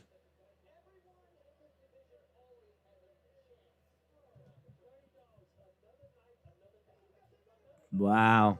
Zion says UFC produces great talent from all over the world. WWE let their great talent leave to rivals. It's the bitter truth. Khabib and Conor changed the landscape of UFC. It's internationally loved by many fans. That is true.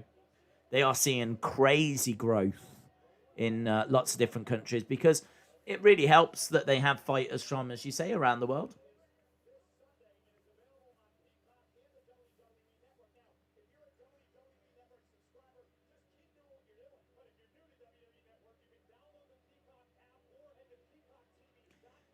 They also host a lot of shows around the world. Like, if they've got a card that's got a lot of UK guys, then that card will tend to be in London.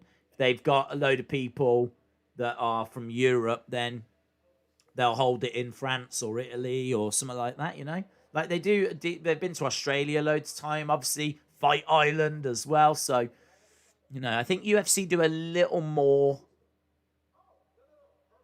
international travel. I know that WWE do like UK tours, but they only tend to go to Saudi Arabia and like UK. Don't tend to really go anywhere else, do they? Maybe Australia once in a while. Maybe India once in a while. Maybe Japan once in a while. But I feel like UFC get out there on a more regular basis.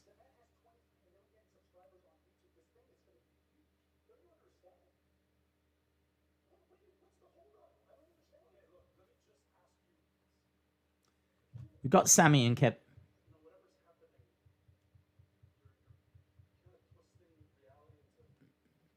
Kevin says you're kind of twisting reality.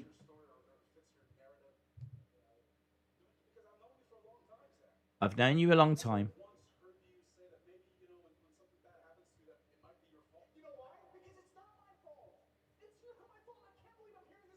I can't believe I'm hearing this from you. Who's they?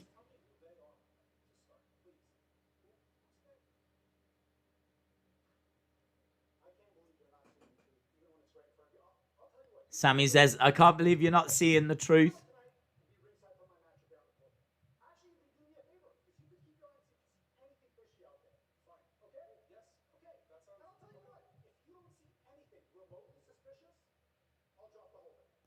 Sami says, if you don't see anything remotely suspicious tonight, then I'll drop the whole thing. So Sami's going to have a match tonight. Kevin Owens is going to be out there, and he's asked him to keep an eye out for anything even remotely suspicious. I actually really like this story. I think it's an interesting story. I also think that it's a story that's quite apt because obviously we've just had like QAnon and all these conspiracy theories. So it's quite interesting that they're kind of touching on that and exploring that. The fact that, you know, Sami thinks he sees there's a conspiracy against him. And Kevin Owens is like, what are you on about? Like, who is they? Who do you even think has got a conspiracy against you? So it's quite interesting. It's a good story.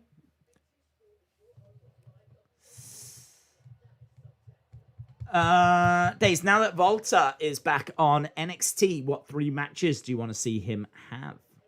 7-star, it stands for Ultimate Fighting Championship UFC. Now that Volta is back on NXT, what 3 matches? Who do I want to see Volta face? I want to see him face Finn. I want to see him face,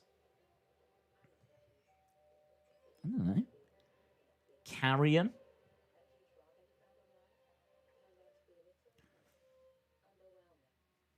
I don't know. Do you know what? It's a bit disappointing. There's no like big names that I can think of. I mean, Adam Cole, I suppose. Adam Cole. Finn's the champ. I'd say Finn because he's the champ. He's got the most experience on the main roster. I'd say Carrion because size-wise, I don't think that Volt has faced anyone like Carrion.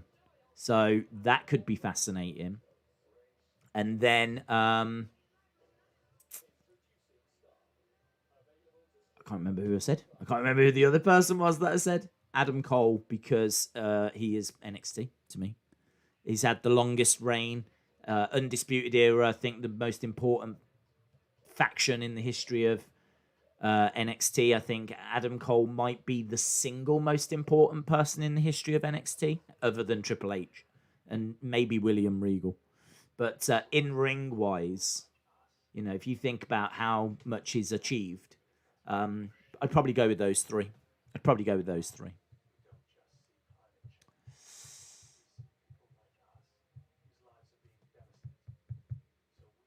My parents are fighting, says Capsman. Days, did you see how ripped Bianca looked? She's got a six-pack. I didn't know that she was that ripped. Kevin Owens and Sami are good together, either as partners or against each other, says Bray Wyatt. Yeah, Bianca definitely looking great. Sean says, why come to SmackDown to talk UFC? It makes no sense. I think we just go wherever the conversation goes, to be honest. I think there's some exciting stuff happening in UFC, but we talk wrestling on the UFC streams. So, I think it's all right. Volta versus Johnny would be good. We're getting that video package again of Edge. This time, though, we're not going back to 20 years ago and watching him tag with Hogan. Now we're going back 14 years when he cashed in on The Undertaker. Friday Night Smackdown. Edge cashing in on the dead man. And there we go. 3 counts. Edge winning the World Heavyweight Championship. Edge winning big gold. They're really building this up, aren't they, as a big deal, like the Edge is in the main event. I do like that. I do think the main event should feel like a big deal. So I like the fact they're building it up. So credit where it's due. When we go to the next commercial break, we will do halftime scores. Next commercial break, halftime scores. But before that, we've got Daniel Bryan in the ring.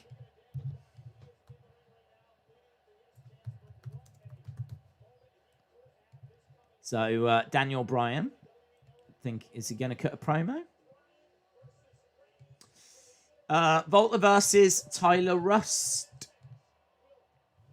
LSW says, Days, could you see UFC eventually falling off the same way WWE did?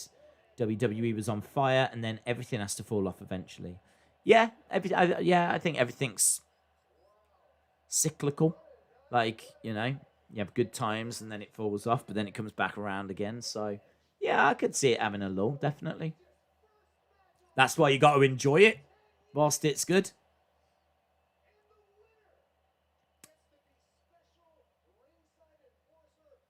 Okay, so Daniel Bryan is hyping up the main event.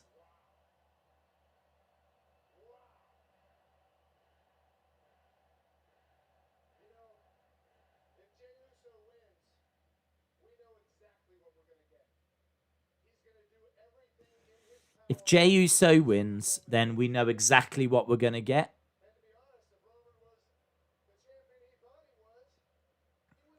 Going Ghost, shout out to you. Do you think they'll bring everyone from NXT UK to the US NXT? I think it would be win-win. I don't think they're going to bring everyone. They might do a pay-per-view at some point where they do NXT versus NXT UK. We saw that before, didn't we? Wasn't it Worlds Collide? So, who knows? There might be plans to hold that every year, but obviously they couldn't do it this year because of the pandemic. So I can see there being crossovers, but I don't think they'll bring everyone over. I don't think they're shutting down NXT UK or anything.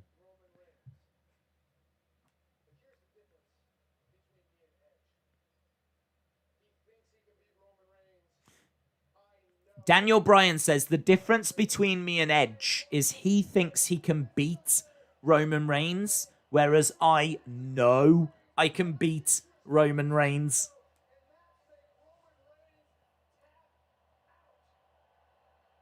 It's interesting. Here's Roman.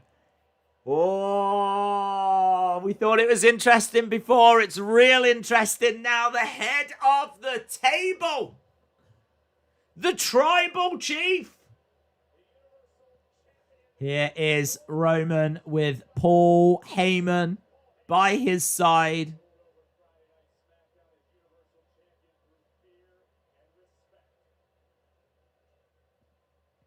Roman with the Blue Universal. Holds it up in the air as pyro goes off.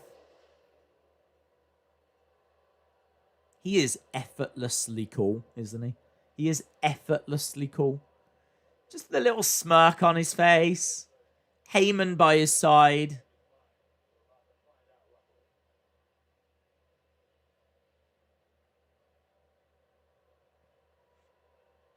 I think it's going to sound crazy, but his facial hair looks so much better.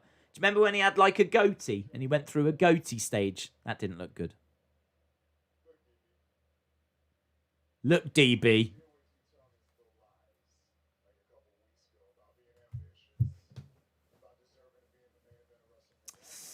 Roman's 15-minute entrance, says Anonymous One.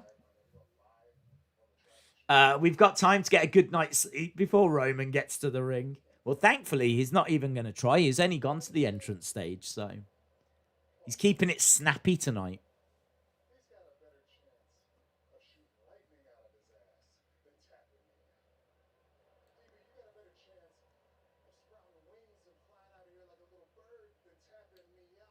DB, you've got a better chance of sprouting wings and flying out of here like a bird than you have of tapping me out. I would rather lose my arm than tap out to any man. And I would rather die than to tap out to someone like you. To someone like you. I would rather die in the ring than tap out to someone like you.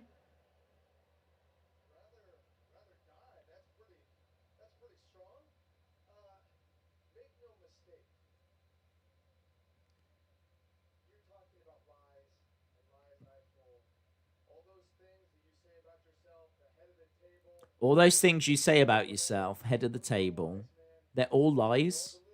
They're all delusions.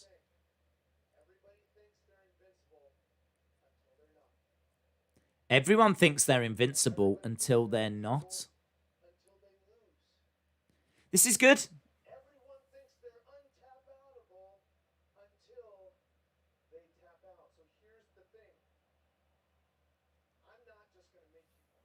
I'm not just going to make you quit. I'm going to break you.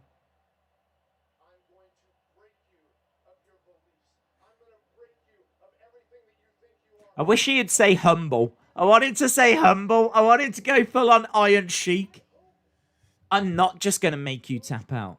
I'm going to make you humble.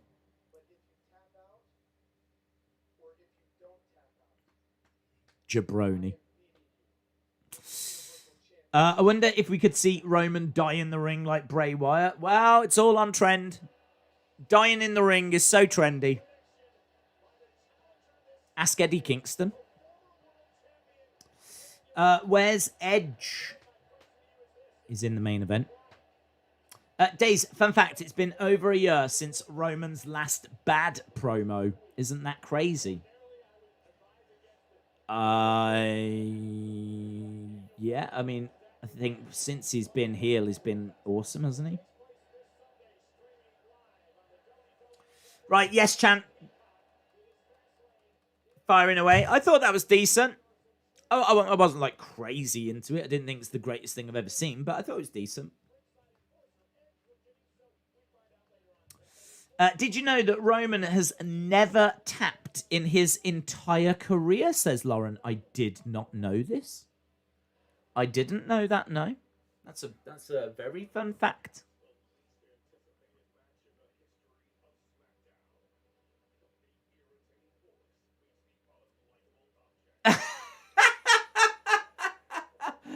The least anticipated match in the history of SmackDown. The irritating force meets the unlikable object. Sami Zayn versus King Corbin next. I like that. I like the fact they're making fun of that. I like that. The irritating force against the unlikable object. That's good. Mike Ziegler, shout out to you, sir. Says, Days, my friend, I had Kung Pao chicken. Oh, do you know, I don't know that I've ever had Kung Pao chicken. I'm going to write it down. Look into it. Kung Pao chicken. In fact, I'm going to Google it. I'm not even going to finish the rest of your super chat. I'm looking at it right now. Get in your halftime scores, everyone. Halftime scores. Kung Pao. What does Kung Pao chicken? It is spicy chicken with peanuts, similar to what you get in a Chinese restaurant. It's easy to make, and you can be as sloppy with the measurements as you like.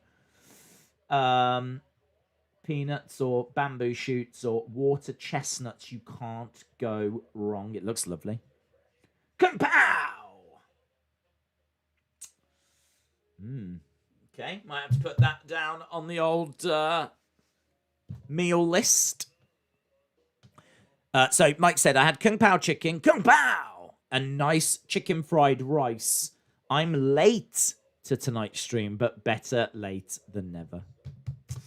Absolutely. Shout out to you, my friend. Just know that I am jealous. Isman says 6. 10 out of 10 so far. Cole Irwin says 7. Austin says 6. Chalmers says 7.25. Sapphire says unlikable. I love Sami Zayn. Capsman says 7.25. March Madness 9 out of 10. Harley, the match that no one ever asked for. It's good, isn't it? Trey Gaming 6. Basti 6. Brad 7. David Hall 7.5. Dave in Real Life says, come on, Sammy, beat the boring one. Alex says 7.5. This is a better SmackDown than the last few weeks. David Conley says 5. Sohan says 7. Jay says 8. Rated R Wrestling says 7. Zenova says 5.5. Brony says 7.25. Kristen says 9. Scott says 7. Shaquem says 56. Heather says 6.5. So far it's been... Hayden says 7.5. LD Cool says 8. JP says 5. Ethan says 7. John Cena Gamer says 7. Warsaw till I die! Shout out to you, buddy. Keep sending me really interesting bits of news on Twitter. So appreciate it. 6.5. Lister Jericho says, have you done your census? I haven't done it. It gets done for the house. So, like, you don't get one individually. I think it's just your household gets one. So, I think it's been done. I hope it's been done. But I haven't done it. Austin says 6. Shitin says 8. Hype Man says 5. Brony says 7.25. Ephron the Beast says 9 out of 10. Dorian says 8. Darnell with 6.5. Troy with 7.5. Jim says that was pretty funny. LD Cool says that was funny. Nico Guy 7.5. Sunny LMFAO. Party hard, everyone. Joaquin Uribe says, who would you have induct Eric Bischoff? Vince? Lol. Ooh, it's a tough one, isn't it? I mean, I saw him saying the first name that came to his mind was Hogan, and that would make sense. So he's good friends with Hogan. Hogan would make sense. In fairness, Vince would make sense as well. So I don't know. I don't know who it's going to be. It might be someone really random.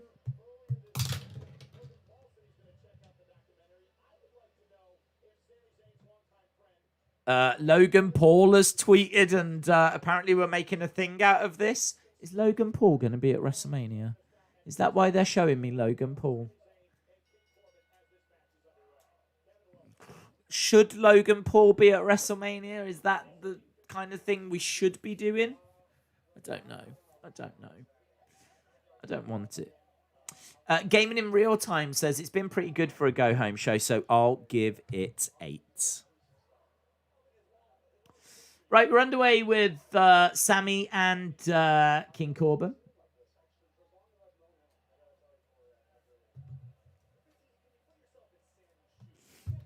Uh, 7.25 says Harley. John says, I think they'll steer away from Hogan doing the intro for Eric. I think it'll be Shane. Blame Darius says, Days, I'm late. I just got off work. But speaking of work, besides Sean and Dolph, name some pretty good workers. Hashtag bring back the factions. Well, I don't know that I can give you any names that people aren't going to shout in the chat already, but we can throw it to the chat. I mean, your mind straight away goes to Bret Hart, Owen Hart, Cesaro, Natalia. Kind of goes to those names. Lance Storm is one that might not get a mention, but absolutely deserves a mention. Benoit. I mean, obviously, the controversies, but I think we can all agree he was an exceptional wrestler. Eddie. So these are the kind of names that come to mind, but I don't know that I can really give you a name that people aren't going to mention. But we'll throw it to the chat and see what the chat throws out for you. Hashtag bring back the factions. 1, 2, 3. King Corbin wins. King Corbin wins. Kevin Owens is shaking his head on commentary.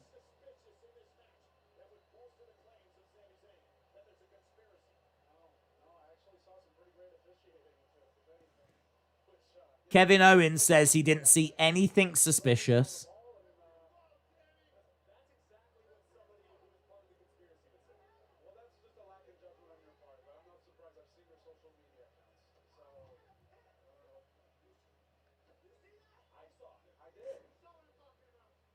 No.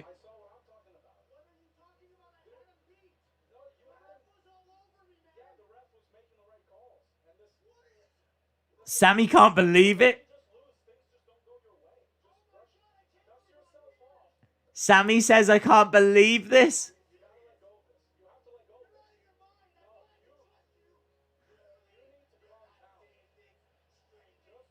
Sami screaming at Kevin Owens that he's not seeing things.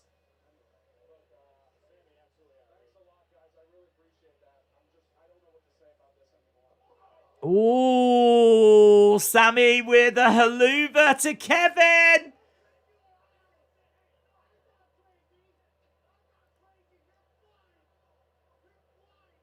Sami screaming, I'm not crazy. So it looks like we are going that way with Sami and Kevin. Got to tell you, that match is going to be fire. That match is going to be fire. Sami haluva kicks Kevin Owens. That must have hurt, man, because he kicked him right in the headpiece. Look at this. Boom! It's the headset comes flying off, but that can't have been fun.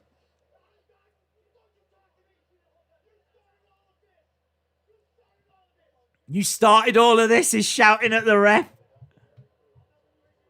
I'm not the crazy one. I mean, he is coming across like the crazy one. Mike says, Days, I honestly wouldn't mind Kevin Owens and Sami versus the Paul brothers. Just so we could see the Pauls get stunned and haluvaed. I would mind. I would mind. Because I would still have to sit and watch them have entrances and have a match, and I would mind.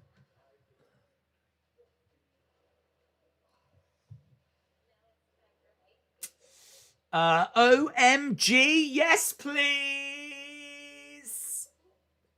Stewie says, does being on one of those screen things cost money? No, it's free to go into the Thunderdome. Don't have to pay anything for that. Maybe they could have Warren Beatty do the intros for Eric and he'll read the wrong name like he did at the Oscars a few years ago. Sonny said, my YouTube crashed, but my score is 7 out of 10. Well, we are at commercial break. Just over 40 minutes to go.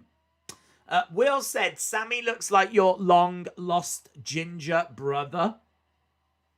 Well, that's the real conspiracy right there, isn't it? That's the real conspiracy.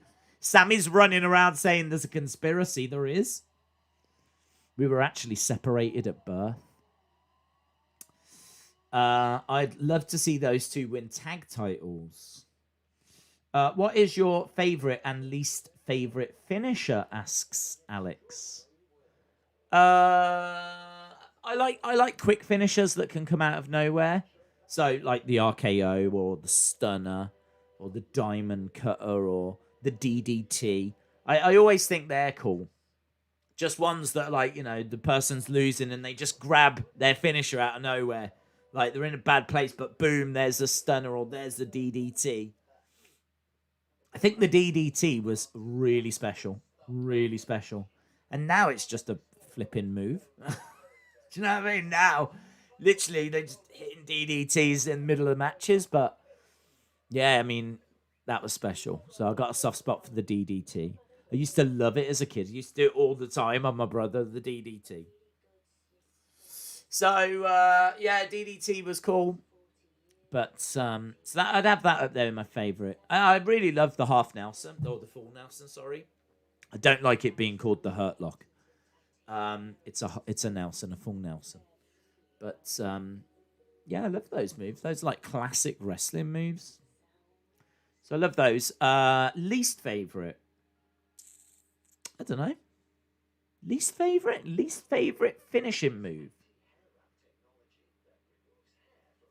I'm not sure. I can't think of a finishing move that I don't like.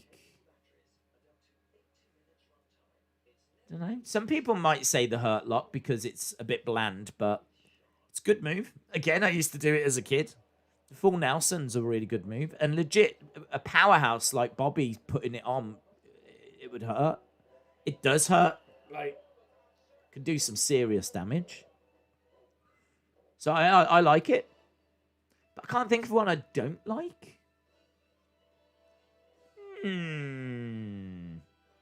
How old is your brother? He is younger than me. So he's 6 years younger than me. So that would make him 15. So he's 15. But fun fact, he isn't 15. But he is 6 years younger than me. Corey says, I'm an hour late. Didn't know the clocks went back. Have I missed the Sasha Jax match? Unfortunately, you have. Hogan's leg drop is legit. Big Show's knockout punch. Yeah. Least favourite is the Bailey to belly. Favourite is one winged. You don't like the Bailey to belly? Days versus Zayn versus Kevin Owens will be phenomenal. I agree. The build is already great. I agree. We haven't seen this rivalry for almost 5 years. Is that true? Yeah, I'm into it. I'm into it. Lister Jericho says, I would love Naomi to do her finisher on me. The rear view, is it?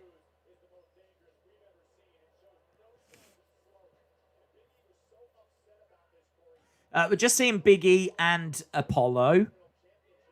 And how we built towards the match this Sunday. Because obviously they're facing at Fastlane. So we should be getting a sit-down interview. Right, so it's not Daniel Bryan anymore. So Big E and Apollo both backstage.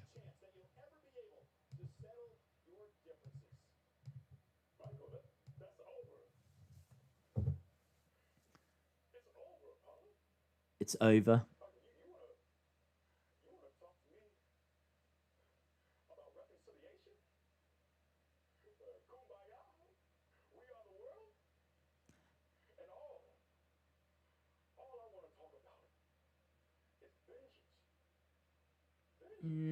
Big E, I don't know, man. I don't know about Big E's promo style.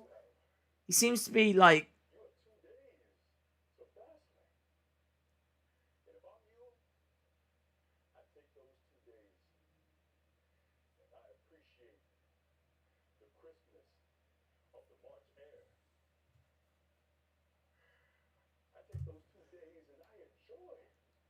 So Big E says you've got 2 days, and if I was you, I would enjoy those 2 days.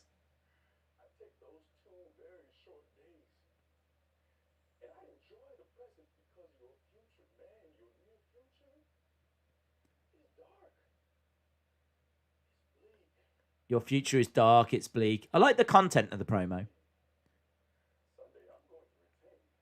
I like he was like, enjoy the crispness of the March air. We should all do that. In fairness, we should all do that. I certainly haven't been enjoying the crispness of the March air. It's something I should do.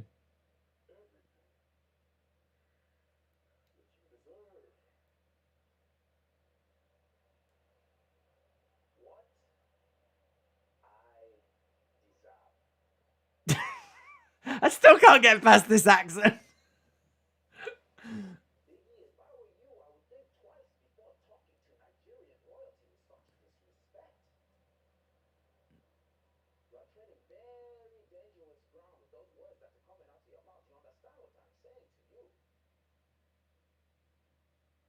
Yeah, enough time hasn't gone by yet for me to accept this accent.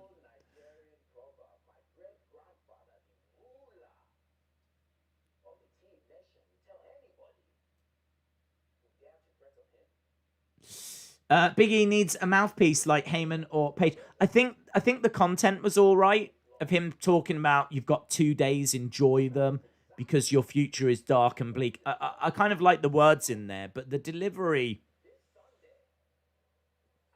just seemed a touch off. Nothing disastrous, just a touch off.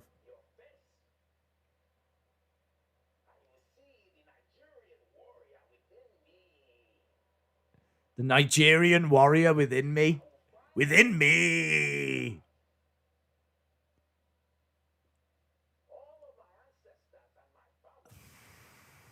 I love Apollo's new accent for his heel character. Brony says his accent isn't for me.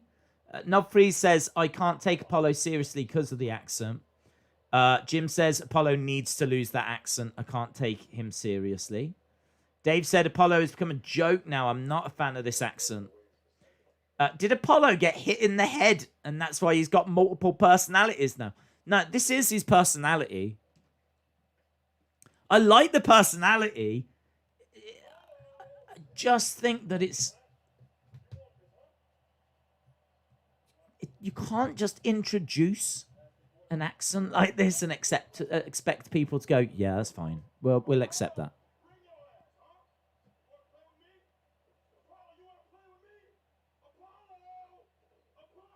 Big E's jumped into a little truck. He's driving around Tropicana.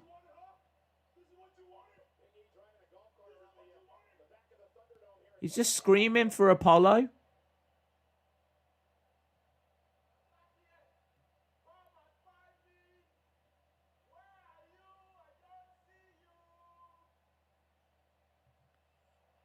Okay, so now we've got another golf cart moment. Look, we've got Big E with a golf cart.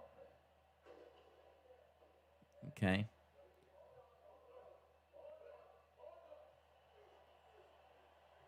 All right, we've got Big E and Apollo fighting backstage. Well, they're trying something. They're doing something. Do you know what I mean? It's away from the ring.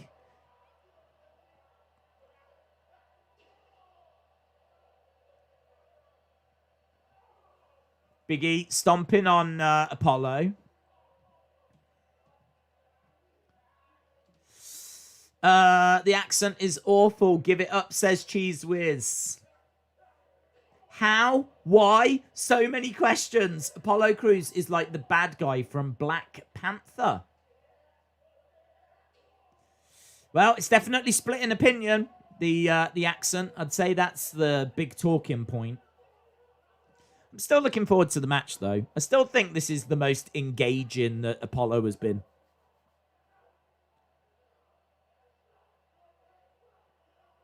He's jumped in the golf cart. He's sped away.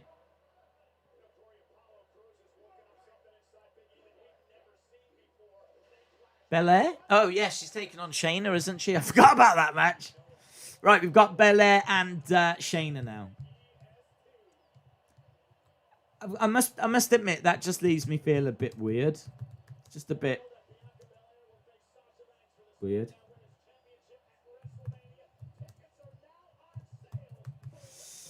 Tickets now on sale. Days, what do you think of NXT Women's Tag Team Championships? What do you think of Charlie Caruso leaving WWE? I think it's a shame that Charlie Caruso's gone. I liked her. But apparently she kept turning up late. And it was more than once. And she got onto Vince's radar because of it as a result. So, I mean, what can you do with that? So, yeah, I kind of feel that it's a shame. I think she was really good. I don't know if her heart wasn't in it anymore, or I have no idea, but I like Charlie Caruso. So it's a shame to see her go. But, I mean, we don't know the full story, how often she's been late, how much of a problem it was, why she was late. I don't know. I don't know the full story. I'm sure the details will come out. But it's just a shame. Let's put it that way. I thought she was good. So that's a shame.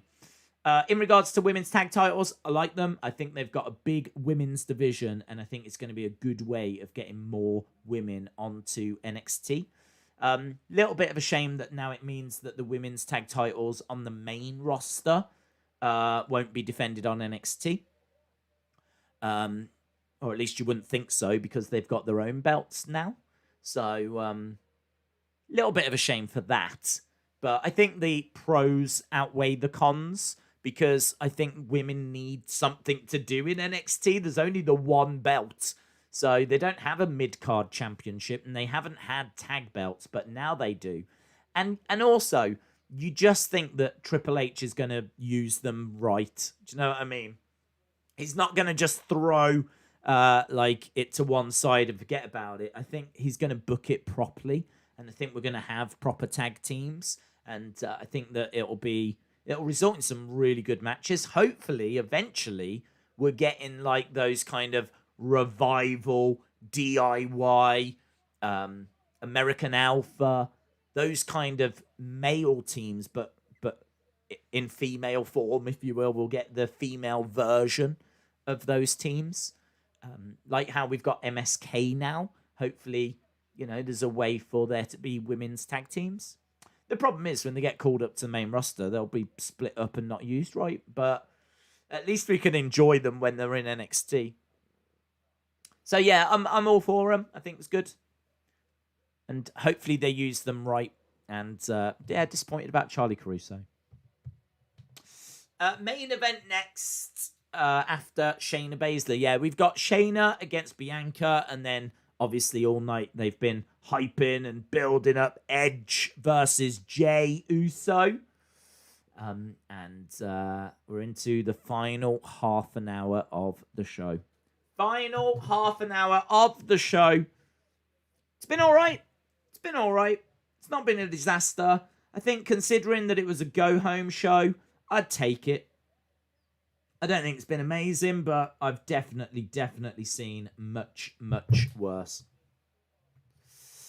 Days, they've announced Seth versus Nakamura for Fastlane. Have they? I didn't know this. Didn't know this. Seth Nakamura at Fastlane. Very interesting. I think Big E is trying to sound serious, but he gets too emotional at the start of the promo, and it sounds like he was crying. Yeah, did. I didn't quite know what emotion he was trying to convey. Kind of sounded like and felt like he was so emotional he could burst into tears, but he was kind of like that. He was so upset. He was so angry. He was getting upset. I think that's what he was trying to convey. It was just a little bit off.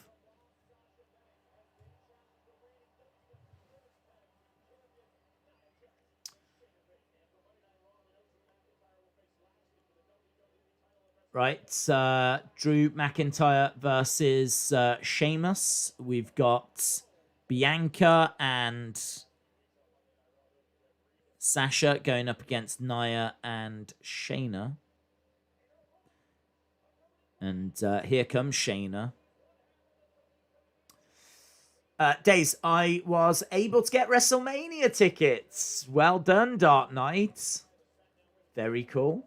That's cool. That's cool that I know someone that's going to WrestleMania. Franklin says, Days, joke time. An artist known as Olivia Rodrigo got her driver's license. Does this mean she could drive in the fast lane? It does, yeah. It means she can drive in the fast lane. She can drive pretty much in any lane apart from a cycle lane. She could probably even use the bus lane, but probably only at certain times. But yeah, the fact that she's got her driver's license means that she is able to use the fast lane. Fast lane doesn't look bad, says Alex.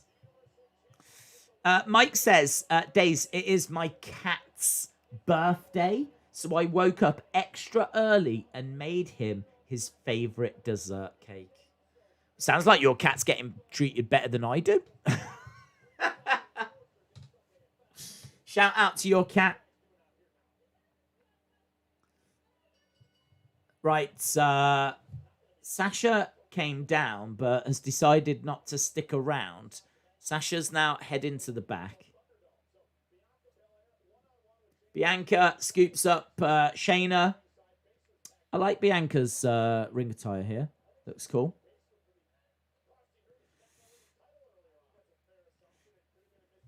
Ring Camp and Imperium mixture should come to a main roster tune, says Jitim.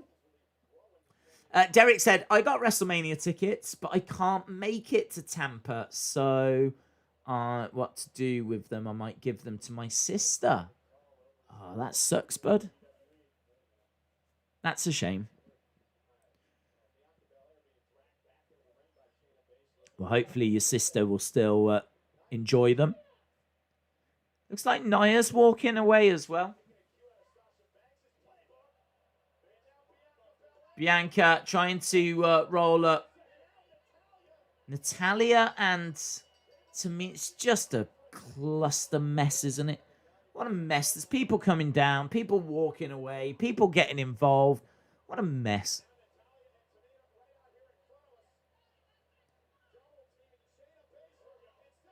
Where's Billy Kay? Where's Billy Kay? It's cool to see Natalya in, like, jeans, though. I'll say this. She's in, like, jeans. She's got a top on. This is, like, casual Natalya. Tamina with a kick. Tamina planting Bianca Belair.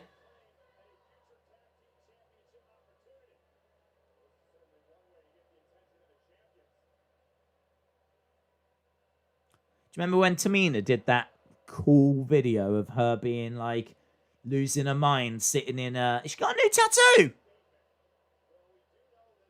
How long has Tamina had that on her arm? Perhaps she's always had it and I've never noticed, but is that a new tattoo? Yeah, I swear that's new. I've never seen that tattoo on Tamina before. It's like a Samoan tribal tattoo all up her forearm. I bet she's always had it. I bet she's always had it and I've never noticed. Perhaps, doesn't she normally wear, like, long sleeves?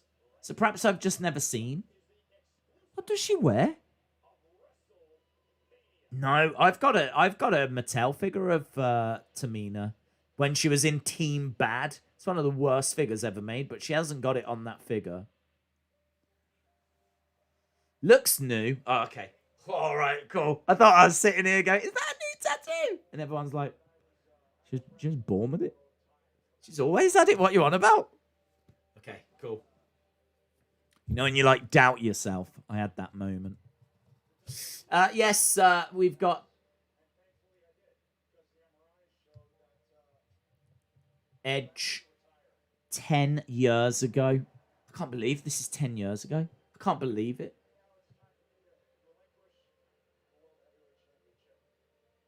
Relinquish the title.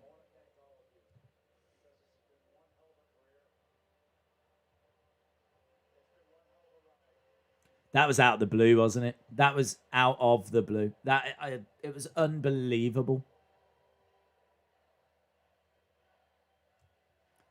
10 years ago, Edge walked away. But here we go. Edge returns. This is cool, isn't it? Edge versus... I bet it's not someone he expected to come back to and face in a singles match. Jey Uso.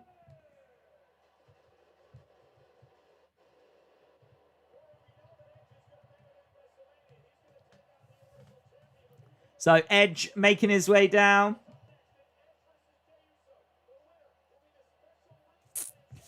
Days, who would win in a UFC fight? Triple H or Tony Khan?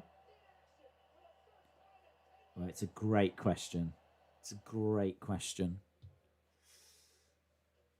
I mean, I'm trying to think if there's any way that Tony Khan wins that fight. The only way Tony Khan wins is if he offers Triple H an absolute truckload of money before it begins, and we get another finger poker doom. How was their signs there? It was a surprise. I think the news had leaked, or did he announce it? I can't remember. It was out of the blue, but I can't remember if it leaked online earlier in the day, because we certainly didn't know at WrestleMania. So I can't remember, like, you know, the dirt sheets might have got a hold of it. Meltzer might have got a hold of it. But for casuals, it was out of the blue.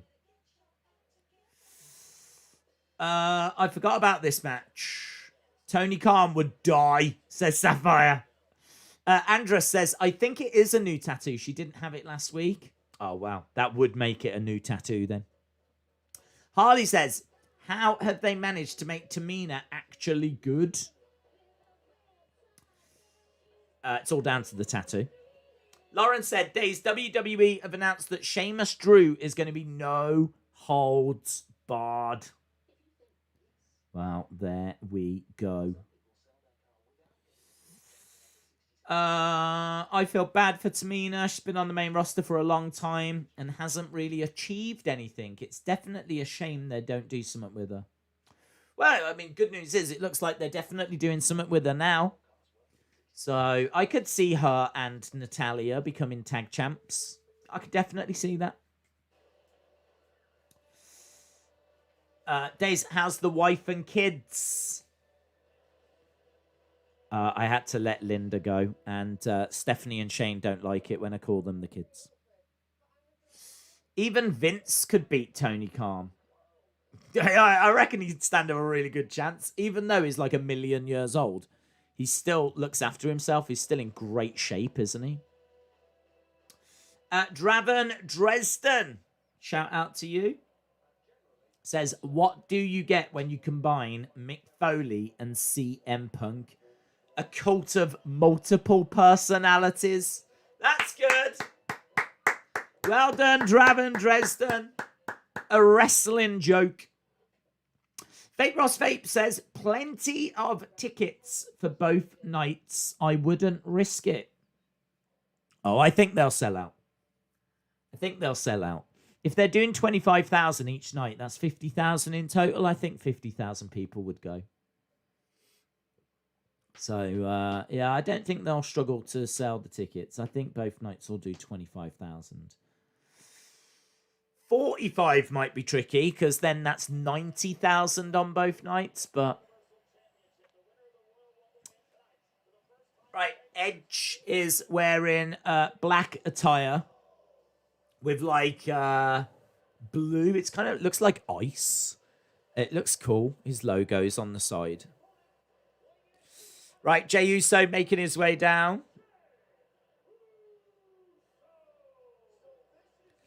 You know, I want to be a WWE wrestler, says Jessica. Work hard, you can achieve it. Days, I think they're going to get Debray versus Edge on night 1, with the winner going on to face Roman on night 2. I don't know why Edge would do that, because he won the Rumble. You know what I mean? He won the Rumble. So I understand we've seen it before, where those opportunities have been defended, but maybe Edge wins this and he costs Daniel, and you could be right. You absolutely could be right. Edge versus Daniel night 1, winner faces Roman night 2. You could be right. There's definitely a way of getting there. I love Edge's attire. It feels really classy. I love his boot coverings, which are like that kind of light blue, ice kind of color. It's cool.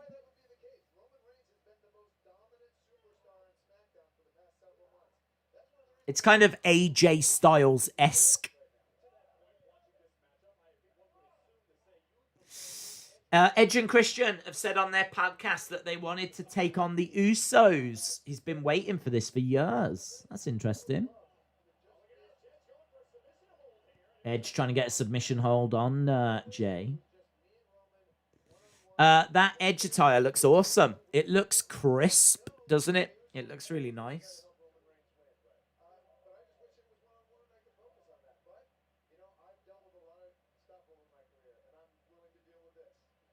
I think I would prefer it if the tights were just plain black. I don't think it needs the big logos on the side. It's not a problem. But I'm just looking at it. I'm like, would it look even more crisp without the logos? I think it would. I think I'd lose the logos from the side. Other than that, it looks great. Right, we're underway, by the way. I mean, they're clearly going to give this main event a little bit of time, so we're not getting cheated out of a proper match here. We've got Daniel Bryan on commentary as well. Days, will you do a prediction video? Well, I'm sort of done one. I did one on Wrestling Escape Pod with Tommy Toy Travels, so no is the answer. I've got no plans to do one. I'd definitely do it if it was a bigger card. But there's only a handful of matches, and I've already sort of done one. If you watch that Wrestling Escape Pod from Tuesday, I think it was about 20 minutes in that we end up doing it. But you can watch that, skip 20 minutes, and then you'll get my thoughts and Tommy's thoughts as well. Harley said, I'm still laughing at that video package. The least anticipated match of all time. The match that absolutely no one has ever asked for. It's good, wasn't it? Cooking with Christopher says, when's the next toy hunt? Still waiting for the shops to reopen, bud, and we're starting to hear now of potentially a third wave. It looks like Europe might be going back into lockdown, so don't know what that means for the UK. So as soon as the shops reopen, I mean, I'm probably not going to go day one. I'm not really day one-ish. But I'm going to go like a week after the shops have opened. But I honestly don't know when that is. I heard rumours it was going to be middle of April, but I don't know now. So still a little while to wait, unfortunately. BBB Yipsy says, Edge's attire looks like the Carolina Panthers colours. Okay, interesting. Didn't know that. Sonny says, Dave, you turned Linda into a cat. Yes. UFC 260 ad on my TV, says Hayden. Yeah, we've been getting plenty of those. Obviously, building towards 260, which I think is just a week tomorrow. Absolutely huge. In fact, let me just have one quick look at the card, because I know, obviously, the main event, UFC 260, we're building towards the heavyweight championship being defended. The heavyweight championship on the line. Stipe Miocic taking on Francis Ngannou, the #1 contender, taking on the champion for the heavyweight championship. As well as that, the featherweight championship's being defended. Alexander Volkanovski taking on Brian Ortega. So that should be absolutely awesome as well. So 2 championship matches.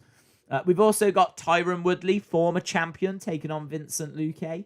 That is in the welterweight division, number 7 versus number 10. Sugar Sean O'Malley is back as well.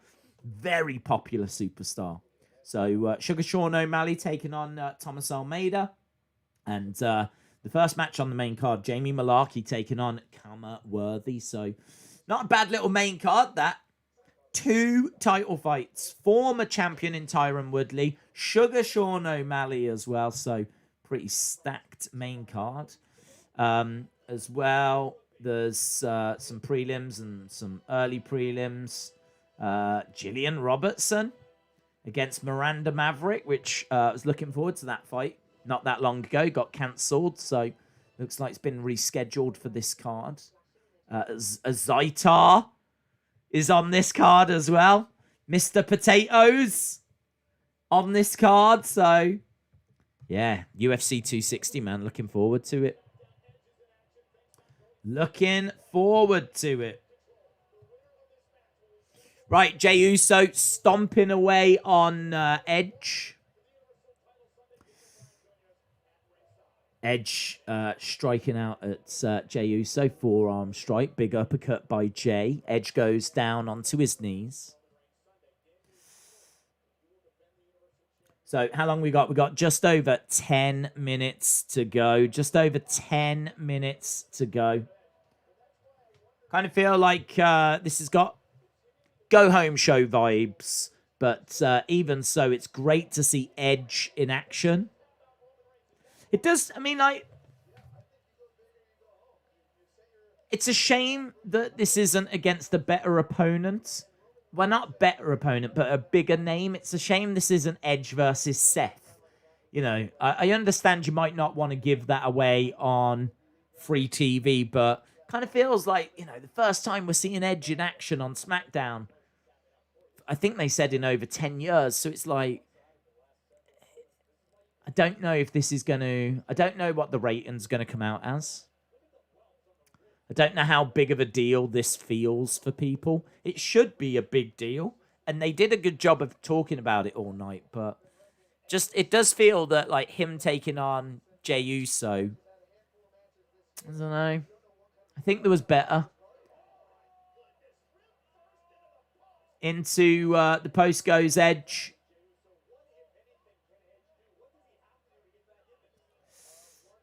No Bailey, no Billy Kay. This show is a 5 out of 10. Days, I've got a question. What's 33 plus 8? 338. Andres says, do you remember when Triple H slammed a fan in Germany? Yes, for attacking Austin in the ring. Yeah, that was crazy.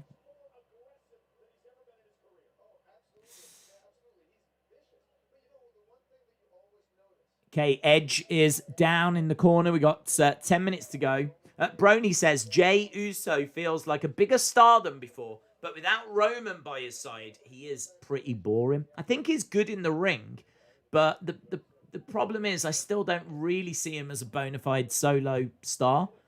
I see him as like the sidekick to Roman. I see him still as one half of the Usos. I think it's because he lost that feud with Roman, and then he's lost a lot of matches since. So he doesn't have great momentum. Crossbody, down goes Jey Uso.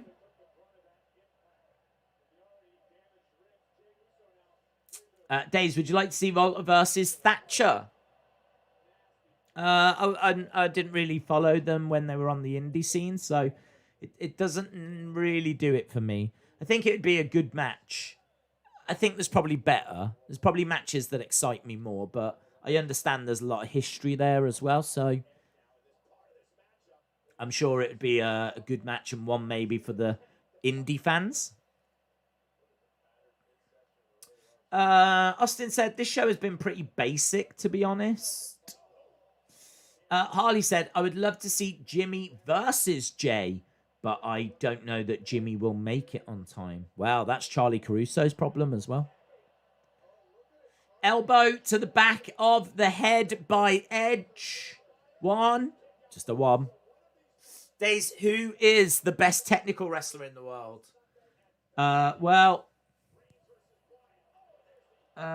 There's lots of names. I mean, the names that come to mind first of all is Ospreay, Zack Sabre Jr. I think you probably need to mention maybe Thatcher. I think Thatcher's abilities are incredible.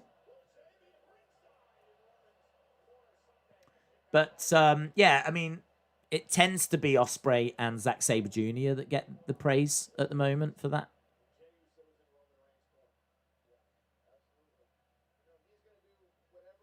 I mean, Daniel Bryan is still one of the most technical.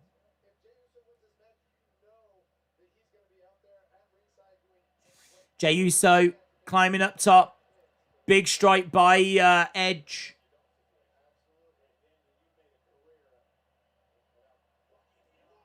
Nice.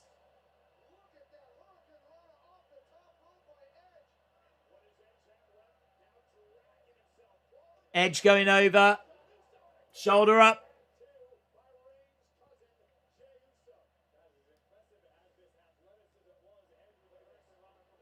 So, Hurricanrana off the top. Jey Uso goes down. But couldn't get the pin there. Edge couldn't get the 3. Goes for a super kick. Kick to the midsection by Edge. This is the Edge's second match since Rumble. He faced Orton on the Raw after Royal Rumble. Ah, interesting. Thank you, Lauren.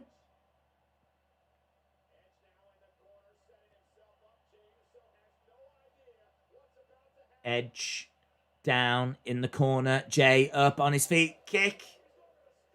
Not a great looking kick there by Jay. Jay going up in the corner. Looking for a big splash. Connects. Jey Uso connects with a big splash. He's trying to roll Edge over. 1, 2. Shoulder up. Shoulder up. It actually makes sense for Jay to win this match, to make Sunday unfair, because I don't see Edge interfering in the match on Sunday. S. Barnett says, who would win in a fantasy match between Bret Hart and Kevin Owens? It would depend on when it was being booked. I mean, if they do it now, then Kevin Owens. If they did it in the 90s, probably Bret. Edge has hit a spear and managed to get the pin. So Edge spears Jey Uso, wins the match, and so Edge is going to be the enforcer.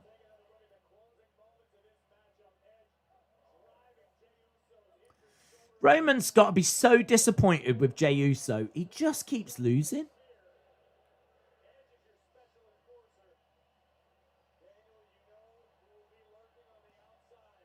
So there we go. Edge lurking on the outside.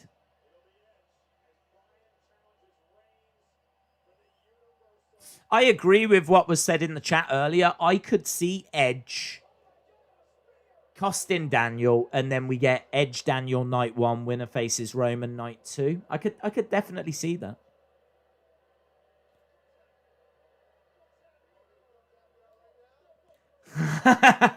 Roman says, come tap me out. Roman spears Edge.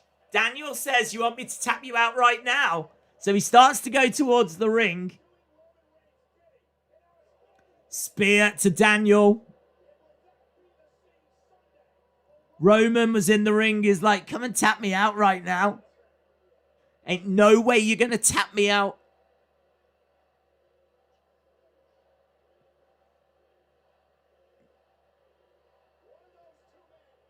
It's a good end. It's a good end. Roman talking trash to Daniel after turning him inside out. Holds up that championship. Ain't no way you're going to tap me out.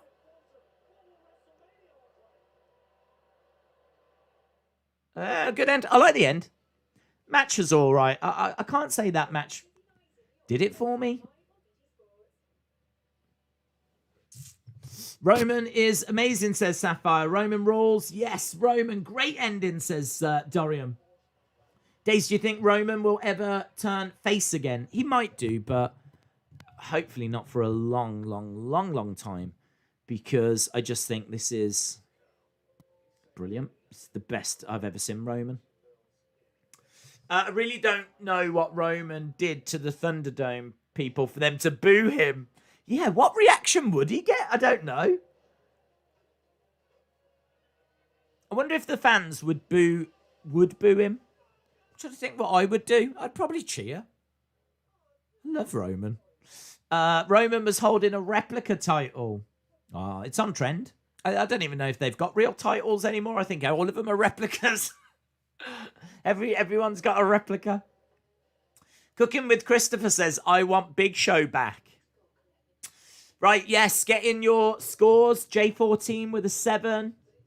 C with a 10. Desmond with a 6.75. Nico Guy with an 8. XFL with a 7. Gongcast with a 7. Laurie with an 8. Austin 316 with a 6.5. Hayden with a 7. Dillip says 8 out of 8. Brony says 7.5. Brendan says 9.75. Austin says 6.5. John says 7.25. Alex says 7.5. Brad G says 7.5. Shakeen says 7. Dave says 7. Crazy Ginger Jake Holden says 7.25. LSW says 6. Hype Man says 6.5. The ending helped. John Cena Gamer says 8. Scott Turner says 7. Liam says 7. James Chadwick says 8.5. Sapphire says 10. Ellis98 says 8. Jennifer Lockhart says 7. Jason says 7. You can call me your Trini Daddy says 7. Brony says 7.5. Isman with 6. Jeep with 7.25. C says tomorrow is UFC. It absolutely is. It absolutely is. This, I think, it was go home. I think the Sasha Bianca stuff is awful. I think that the main event was a bit flat. I think the ending was very good with Roman, though. I did enjoy that. I really like Sami and Kevin Owens. I think that's great. I think Seth Nakamura was okay.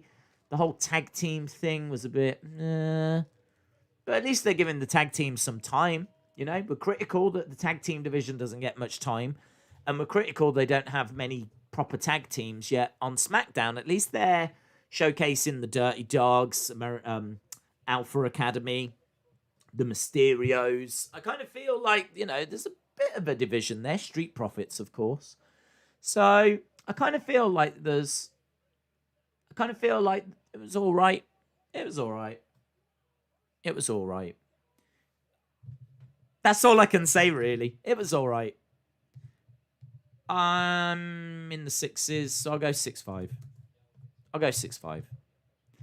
It's just average, just fair. Nothing offended me. Did anything offend me? I don't think anything offended me. I felt very unoffended. And it was all right. Nothing really happened. Going Ghost says Jimmy is going to show up to Mania. He's going to cause the distraction because he is mad at what Roman is doing with his gimmick. Costs Roman the title. Then The Rock's music hits and fade to black.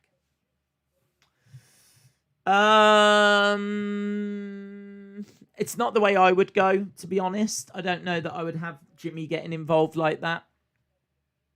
I much prefer the idea that Roman wins, Roman beats down on Edge, and then Rock's music hits. I think it's just cleaner. But yeah, they could go that way. Could go that way. Jimmy showing up. I mean, maybe if Roman's beating up on Jay, that might help bring Jimmy out. So there's definitely a way they could get that way. I wouldn't overbook it. Do you know what I mean? There's a lot of overbooking that goes on in wrestling. Just try and keep things simple. Sometimes simple is the right way forward. So I might just do it whereby Roman beats Edge, keeps beating him down after. Someone's got to come and save Edge, and outsteps The Rock, and that might do. Or Brock, and that would also do. Are you going to have your bow tie on at Mania?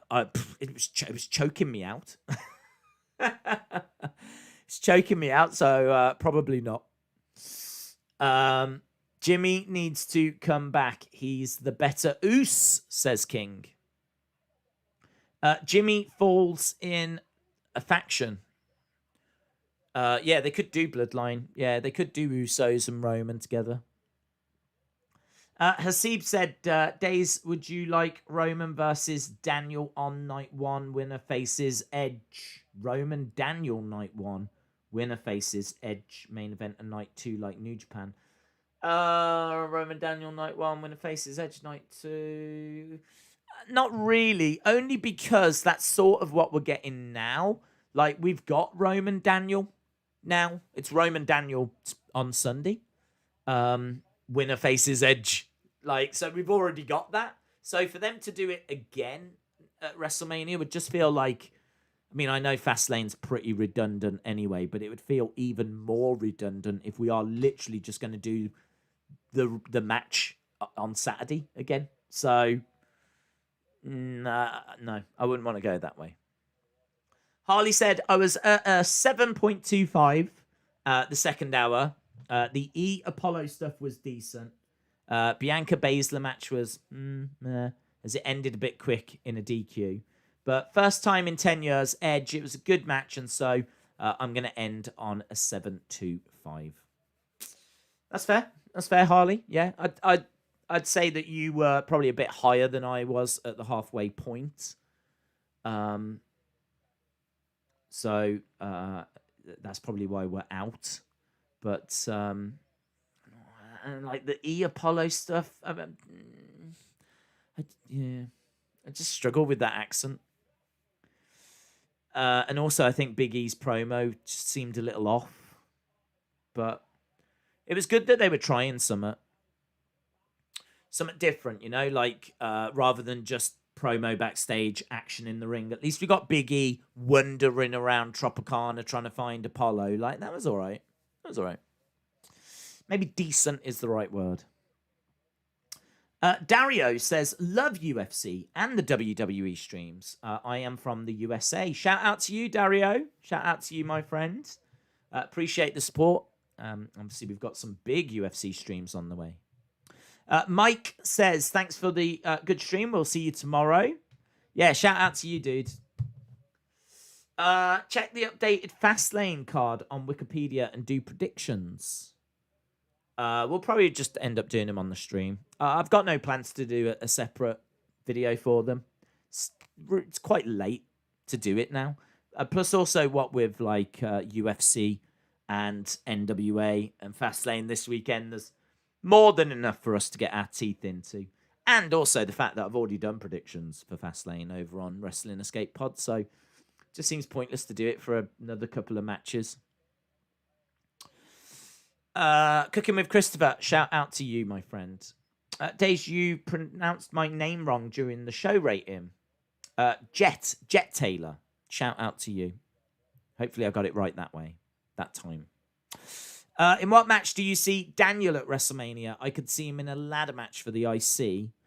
Yeah, or they could do the Edge Daniel thing. I thought that was a good shout. So, but yeah, he could get involved in IC. The only thing is, it's hard to see him move to an IC ladder match now because there's no sign of an IC ladder match.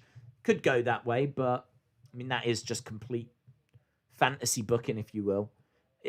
It might be somehow he's still going to be involved in the title. And maybe somehow there will be a night 1 plays into night 2 type thing. So, I don't know. We'll have to see. He's well involved in this championship picture at the moment. So, might be a bit weird for him to fall away and just go on to the IC title. I don't know. Anyway, friends, I'm going to call it a night there because I need to go off and do research for UFC. So a big shout out to everyone that joined us. I expect this to be a bit of a quiet week, to be honest. I'm not sure how the ratings are going to reflect. I think on paper, this wasn't the most exciting looking SmackDown, but in fairness, the show was fine. But obviously, it's all about Sunday. It's all about Fastlane. Again, maybe not the most exciting pay-per-view as we build towards WrestleMania, but certainly better than nothing.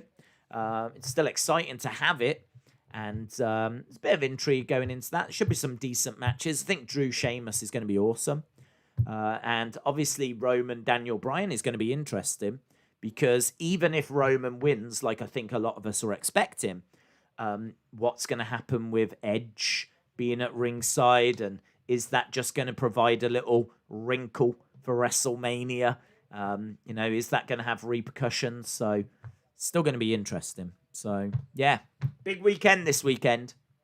Big thank you to everyone that joined and watched along with us. I hope you enjoyed the show and enjoyed the stream. We are back tomorrow for UFC. We are back on Sunday for Fastlane, and of course back on Monday for Raw as well. So if you're not subscribed to the channel, hit the subscribe. Make sure that you are joining us, and hopefully I'll see you again next time. Bye for now.